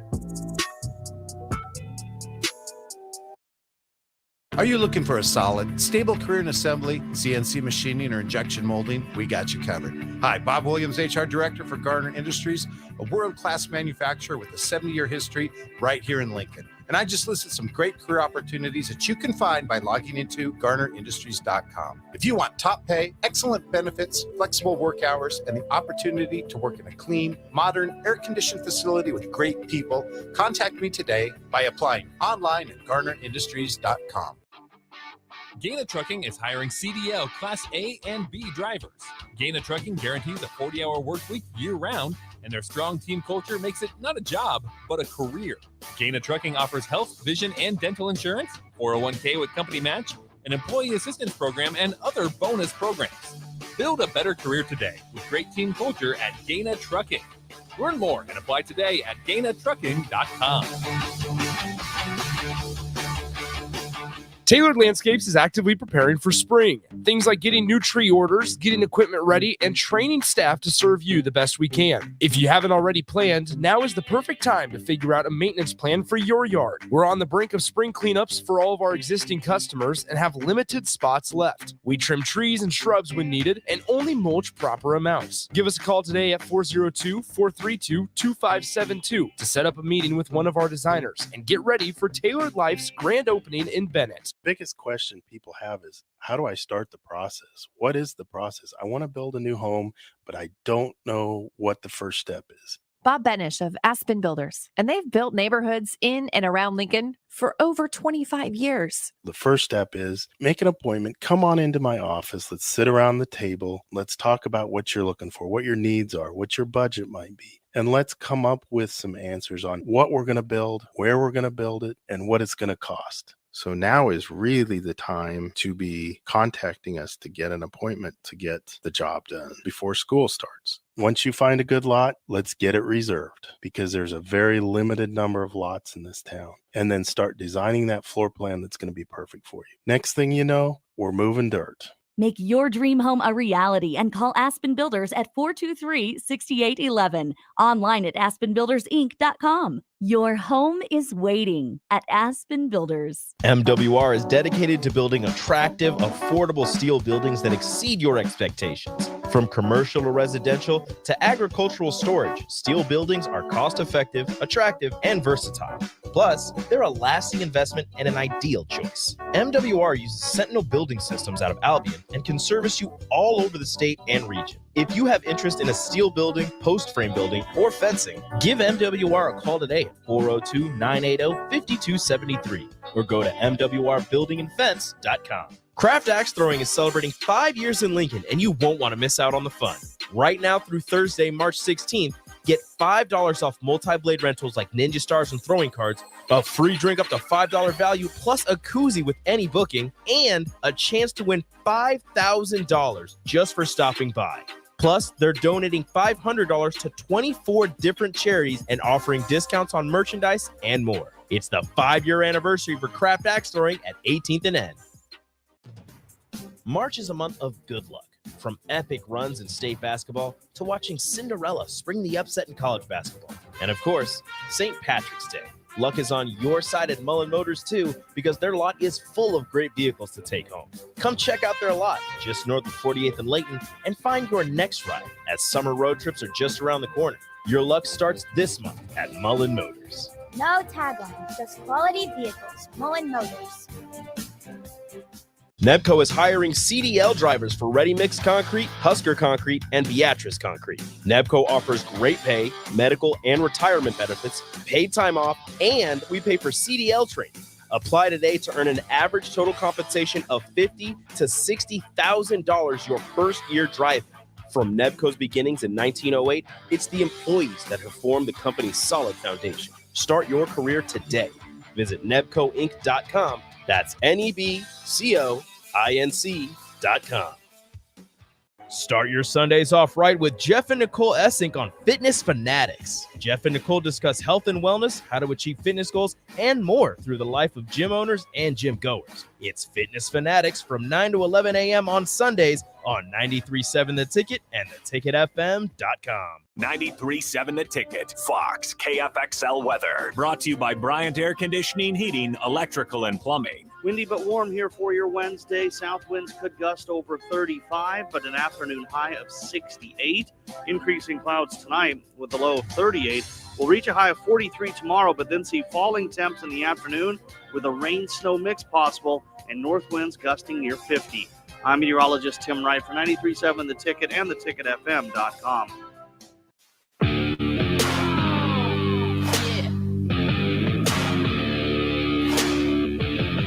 Back with Vershawn Jackson, powered by Bauer, on 93.7 The Ticket and theticketfm.com. Can you get the beat? Can you beat? You like this one? This is like rocking out time. Like a slow Beavis and Butthead. Welcome back to The Ticket, 93.7 on the black shirt, Terrell Farley, and I'm with Bach. And we are powered by Bauer. And we do Brett excavating, powered by Bauer, everything. Bauer is our number one sponsor here for the Captain Show right here at 93.7 The Ticket. By the way, I was looking up, because I knew I was going to have to defend Baker Mayfield here. When Baker Mayfield came in, the year before Baker Mayfield came to Oklahoma, they had a guy by the name of Trevor Knight, who was their quarterback. He came in and took his job. Trevor Knight led Oklahoma to an 8-5 record. They had Josh Heupel as their co-offensive coordinator. Now, of course, probably top 10 coach there, an up-and-comer at Tennessee. They had Jay Norvell as a co-offensive coordinator, who is now, a head coach, of course, former Nebraska coach as well. The next season, and after that 8-5 season, next season Baker Mayfield comes in. They go 11-2. Now, it was the same year that Lincoln Riley took over as offensive coordinator. So I would say Baker Mayfield helped Oklahoma out quite a bit there. I don't know if Trevor Knight wins the Heisman even with Lincoln Riley in there. All right, well, here's what Bryce says. Bryce says Baker was nobody until he went to OU and hooked up with Lincoln Riley, and then had some of the best receivers in the country to throw to. Then got full of himself real quickly after beating Ohio State and planting the flag at the 50.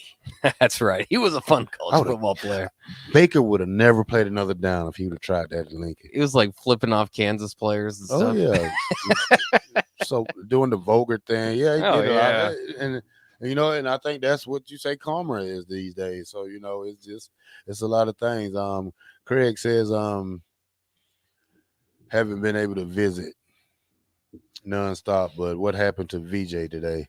Did he get his feelings hurt talking about the 400 yesterday?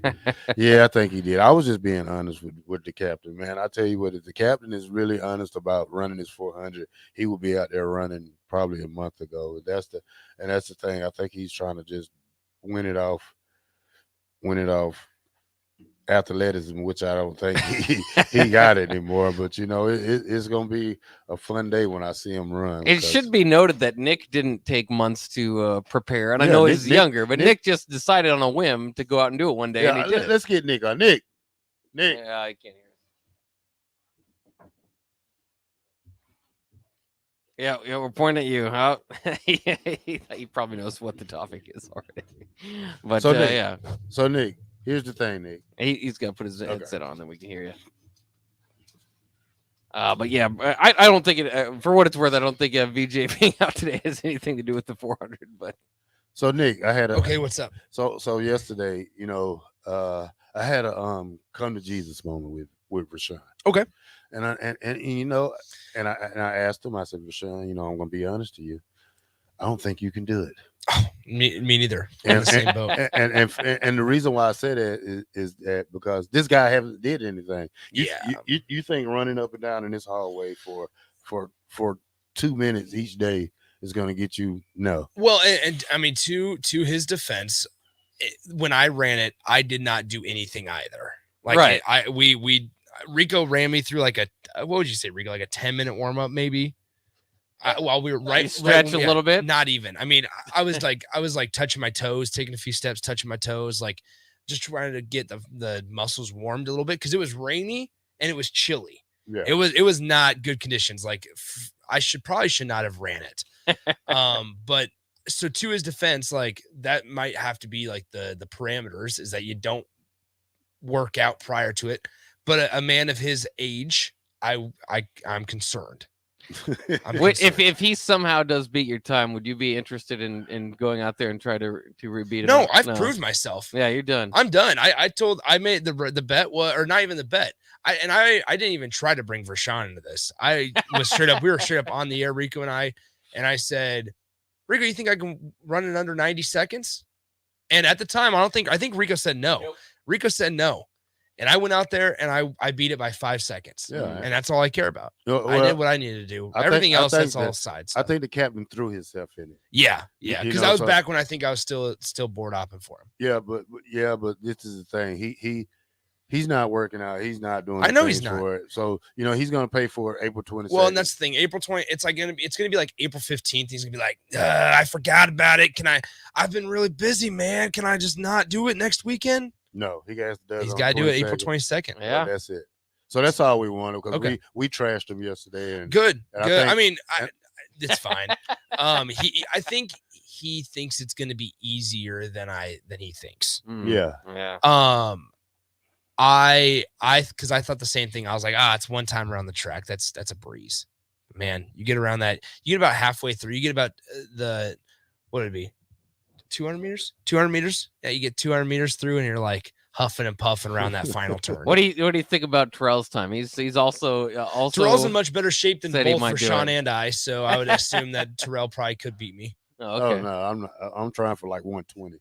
Yeah, which would be beating me. Yeah, well, I wouldn't call it a competition. Yeah, exactly. I would beat Rico's time though.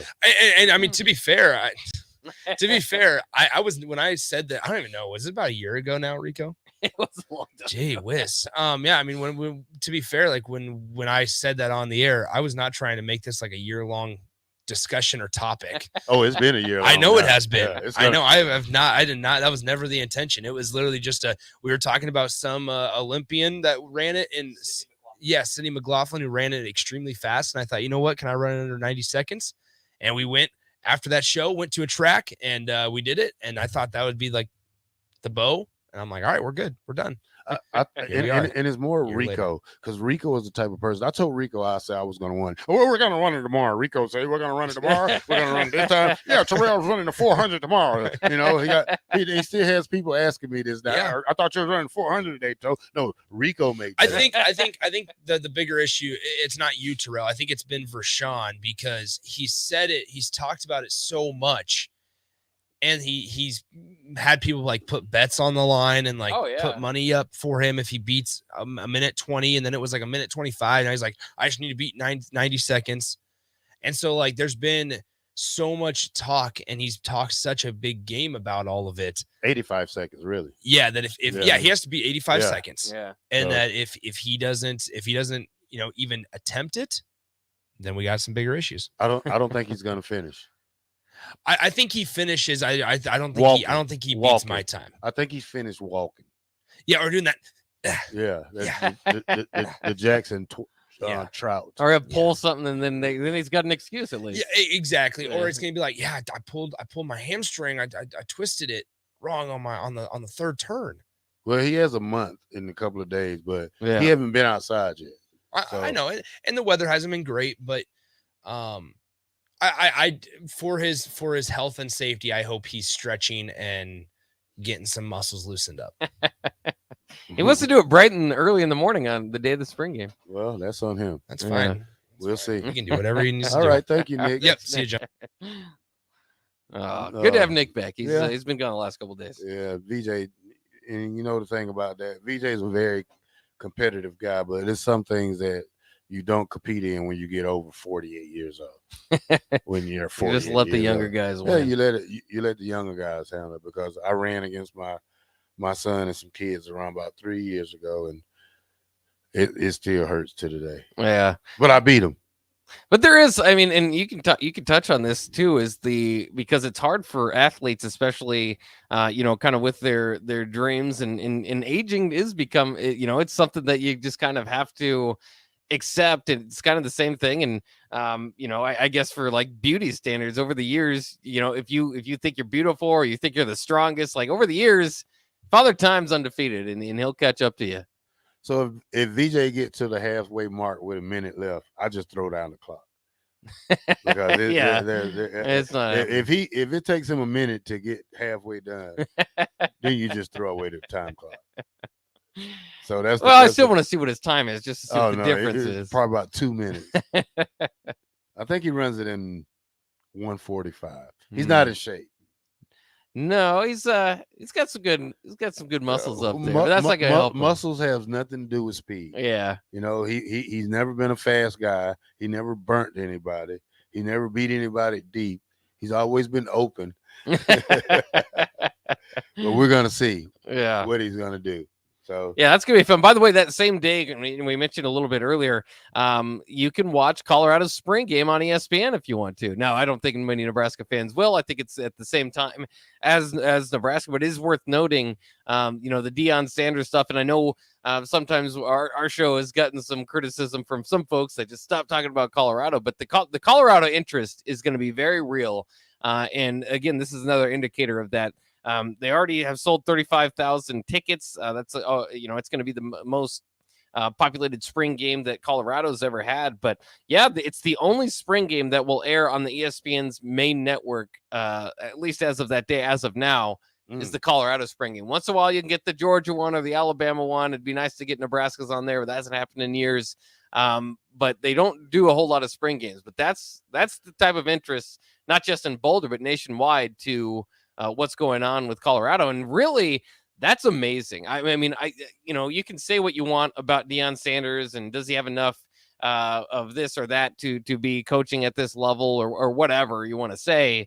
But as far as just intrigue, you're talking about a team that has a 50,000 person stadium. So it's not one of the most cared about teams in college football that went 1-11 last year, and their spring game is going to be on ESPN. That's pretty good. Yeah. That's wonderful. Like I said, like you said, a lot of people hate because we talk about it. I only talk about it because of Deion Sanders, not as a coach, but as one of my favorite players of all time. Oh, yeah. One of the best cornerbacks to grace us with his skills, even at Florida State. A team we also I can't really say we hated Florida State because Bobby Bowden was a great guy. Yeah. He's more of on a Tom Osborne level, but it's not the dislike. I just like football in general, and for him to be a minority coach and to go to a big Power 5 school, I hope he can turn it around quickly, just for his sake, to get to give people opportunities that they never had. It's fun to watch him on TikTok because he's a very well-spoken guy, and he wants his players to respect people more than just being a football player. He brings the men out in these players, and it's just fun to watch stuff like that. And hopefully Matt Rule can not emulate what he does, but make these guys better men off the street. Yeah. And then just study on the field. This is about guys taking responsibility, being real gentlemen and bringing the opening doors for women, opening doors for saying yes, ma'am, no, ma'am. It's still some guys that like us. I was raised off saying yes, ma'am, and no, ma'am, and I still open doors for people to this day. And it's just great to see, people try to install that back into reality, because how the world is going now. But it's not about Deion. It's like I said, it's not about Colorado to me. It's about Deion as a person. I'm not, Coach Prime. It's a guy who changed the revolution of coaching probably right now. Just by being a former athlete coming to we don't have other football coaches that played in the NFL that hit this high note so fast in their career. So it's going to be interesting to see what they do.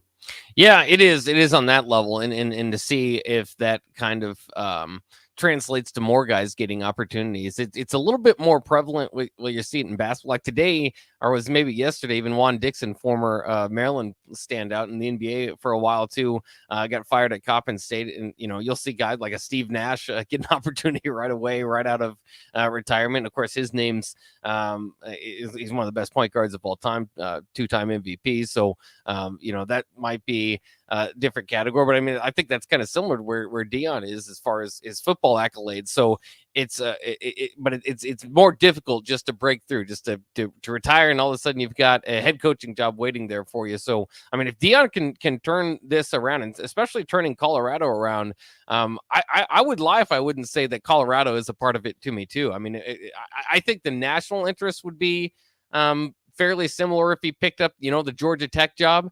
But as far as me and locally, I mean, obviously Nebraska plays Colorado the next 2 years. Colorado, despite, I mean, I think a big part of it to me is Colorado. Now, usually when I say a sport is better, I'm talking about big markets. So if I say the NBA is better when the Lakers and Knicks are better, or the NFL is better when the Jets are better and the Giants, I don't think college football as a whole is better when Colorado is better, but for a Nebraska fan, kind of is, because that's your old rival. And this last couple of years when they lost to him, whether it'd be and they had different coaches beat Scott Frost and all that, but it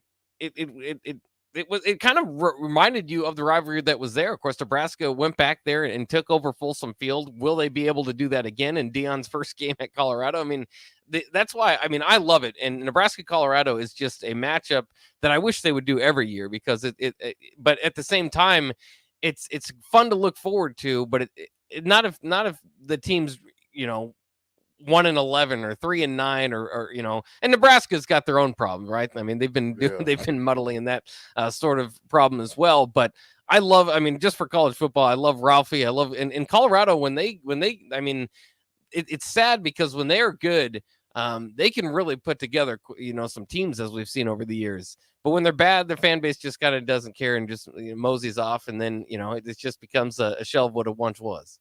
Well, I think right now it'll be awesome for us to get a home and home series for the next 5-6 years, because because Deion's going to be there, and he's going to bring his A game. He's going to bring the crowd. He's going to bring the people, and I think that'll be good for Nebraska, because both economies could value off this, not just in Colorado, but also in Lincoln, because people will pay a lot of money to see Deion Sanders. You can say what you want to say, but, just to see Deion Sanders in person is just like meeting probably Elton John in person, because, you never know you're going to meet this person. So I think it's both better for both economies to try to get a 5-6 game series. Yeah, I would love it. And who knows? I mean, the future of college football, they still got to kind of figure out this, what teams are going to do with division-wise. I think the SEC is narrowing in on just 2 permanent crossovers, eliminating divisions and playing teams on a round-robin basis from there. So I don't know what that means for non-con scheduling in the future. It's just, it's all up in the air right now. But Nebraska, Colorado feels right for college football. All right, let's take another quick break. I'll let you you want to send it out here, Terrell? All right, this is the Ticket 93.7. We coming back with the last segment. I'm with my man Bach, and on the black shirt. We'll be back.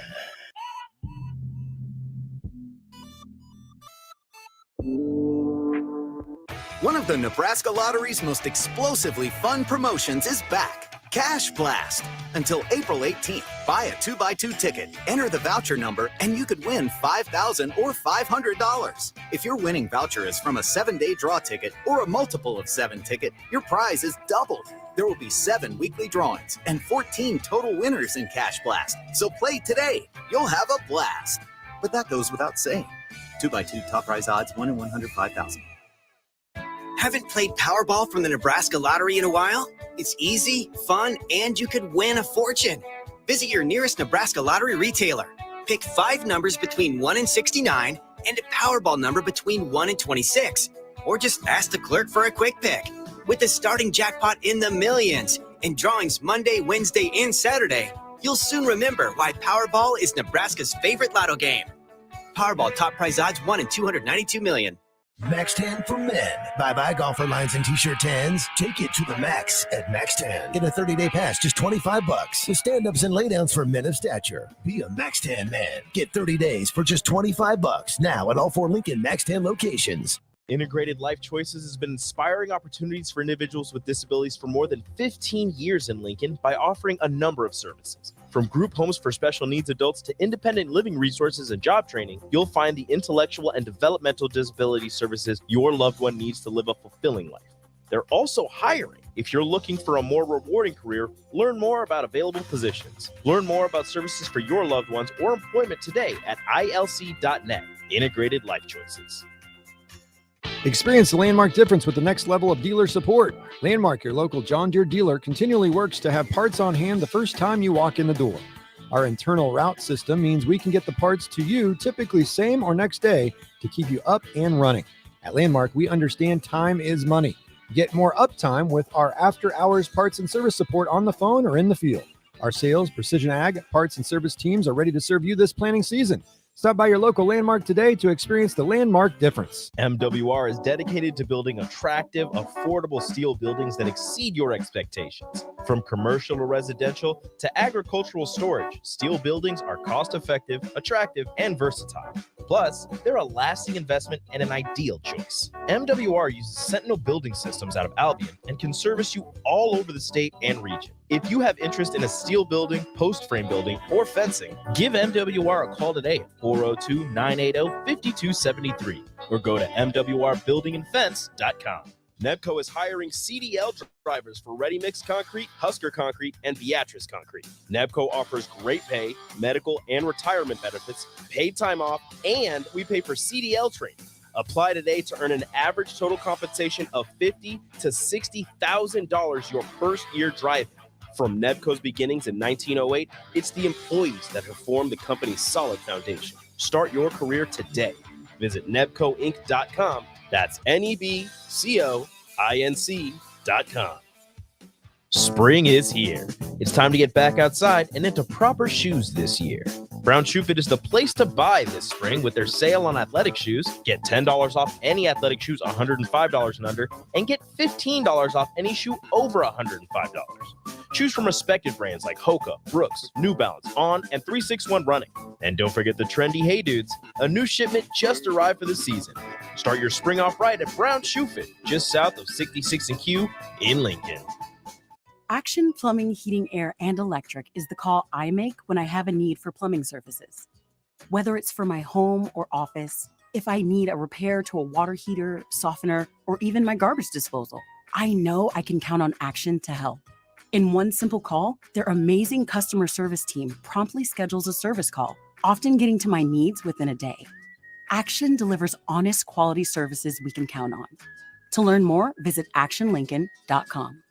Getting experience to jumpstart a meaningful career can be difficult, and education can cost a fortune. Luckily, AmeriCorps can be the solution. With AmeriCorps, you'll earn a stipend and education award while helping people. Plus, you'll gain professional skills and make connections to help you build your career. If you're ready to start a career you can be proud of, visit serve.nebraska.gov/service to find a program for you. Paid for by Serve Nebraska, aired with the Nebraska Broadcasters Association and this station. Shopping for insurance can be a frustrating and tedious task. Brokers Insurance Agency in Lincoln has a full staff of licensed professional agents who will do the work all for you. Brokers utilizes over 20 insurance companies to save their clients money. Brokers Insurance Agency will always do what is in the client's best interest and will find the best program to fit your needs. Call Brokers Insurance Agency today at 402-420-5353 to get a quote today, or find us online at brokersinsurancene.com. Tailored Landscapes is actively preparing for spring. Things like getting new tree orders, getting equipment ready, and training staff to serve you the best we can. If you haven't already planned, now is the perfect time to figure out a maintenance plan for your yard. We're on the brink of spring cleanups for all of our existing customers and have limited spots left. We trim trees and shrubs when needed and only mulch proper amounts. Give us a call today at 402-432-2572 to set up a meeting with one of our designers and get ready for Tailored Life's grand opening in Bennett. This is Lincoln's home for sports talk on the FM dial. Also online at theticketfm.com. On the internet. KNTK FM Firth, 93.7 The Ticket.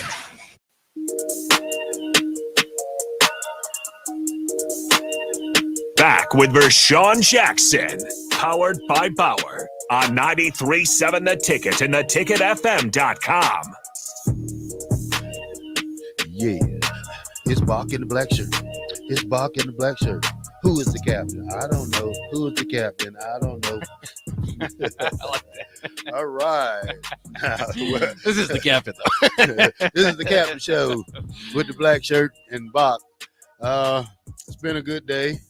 Captain didn't make it in. Tomorrow. We'll be at Wings and Rings. At 68th and 0. We'll be there for the next 2 days. Come check us out. Meet the captain, Bach, Rico, Strickland, Nick, BP, D. Yep. Jay Foreman. Foreman. Everybody. Chris Raff. We'll be there tomorrow. Sorensen will be out there. Jake Sorensen, Fins Down guy. What you got today, Bach?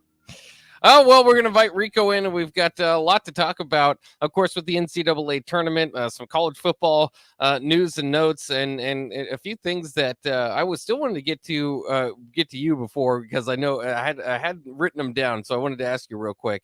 Yesterday, we did see IGC hanging out with Dylan Raiola in Arizona. Did you see the picture? What's that now? IGC, Isaiah Garcia Castaneda was hanging out in Arizona. Looked like 7 or 8 guys. Dylan, his brother, they were out there. Looked like they were throwing the ball around. And IGC just had a picture saying, showing that he was hanging out with Dylan Raiola. I don't know if you saw the picture, but Dylan was wearing a Georgia shirt.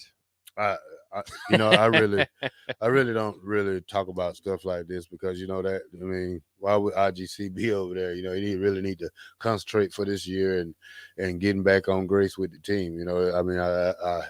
I feel what he's trying to do will help recruit them, but we got to worry about that next year. We got to worry about this football season coming up. We got to worry about the teams we're facing this year with the recruits and the players we got this year. So that's all great and dandy, but at the end of the day, we got to get ready for this year's football. Yeah. The other thing I wanted to ask you about, because I saw this, Torrey Craig, who plays in the NBA with the Suns, was seen yesterday after collision picking his teeth up off of the court. It was that bad of a collision, and he was playing pretty tough, so he got hit a few times, but it wasn't anything. I think it was Antetokounmpo that ran into him. Nothing that he was trying to do. I've bit through my lip before playing basketball. What's the worst that you've seen out there? Have you seen guys picking up teeth before? Oh no, I just seen probably some headbutt guys get some stitches, but never seen no guy teeth fall out. That's more like hockey. Hockey than basketball. But like I say, it's all physical sports, and like all sports should wear mouthpieces. Even basketball players should wear mouthpieces, mouth guards, or whatever they call it. Because everything, the littlest thing can get you hurt being a pro athlete. So you really got you could tell by just seeing how Kevin Durant hurt himself just by warming up. Yeah. I don't. You can say it's karma or just bad luck or whatever it is, but any little move can hurt an older guy just as VJ when he finished running 40, 400. Yeah, and I bit through my lip one time playing basketball, and then for the next couple months I wore a mouth guard and just swore I was going to do that from then on because it hurt so much, and then eventually just kind of forget. Well, you're going to need one against me, Bach, because you're going to be scoreless. Yeah. You ever been held scoreless? Oh, yeah, I'm not that good at basketball player. All right, well, just get ready for that. I don't think so, though. I mean, I don't. You're gonna have to guard me the whole. I've been playing on some short courts, so it's been fun because I can just turn around and basically I'm open. Yeah, because I like to launch threes. I'm not gonna leave you from open. deep. You got to get open. Okay, say Tamanaga back. Yeah. I need more one-on-one. I'm not a great one-on-one player, to be honest with you. But yeah. Well, we get some 2-on-2, 3-on-3 going. Well, don't get Rico. We don't. He's too short. Yeah. I'm gonna go. I still think I'm gonna go try to recruit Strick, and then I think I could beat you guys pretty easily. No, well, former NBA player. Strick might score all the points because you won't score any. I guarantee you that, Bob. I don't know. I know you're a great defensive player on the football field, but it's gonna be stopping me from hitting some threes is a little different of a higher level. Hands in the face, Bob. All right, Bob, take us out for the day, Bob. We got the water cooler ticket up next. I'm the black shirt. I'm with my man, Buck. No, we didn't have the captain in here. I think he's out in Arkansas somewhere training for the 400. That's right. He's going to run all the way back to Lincoln or Omaha, wherever he stays. If his car breaks down, he might have to. And we're powered by borrowers. So tomorrow, check us out at Wings and Rings on 68th and Oak. I'll be there. Bach will be there. The captain will be there. Everybody will be there. We might even have a little red there. So you know what? Go Big Red.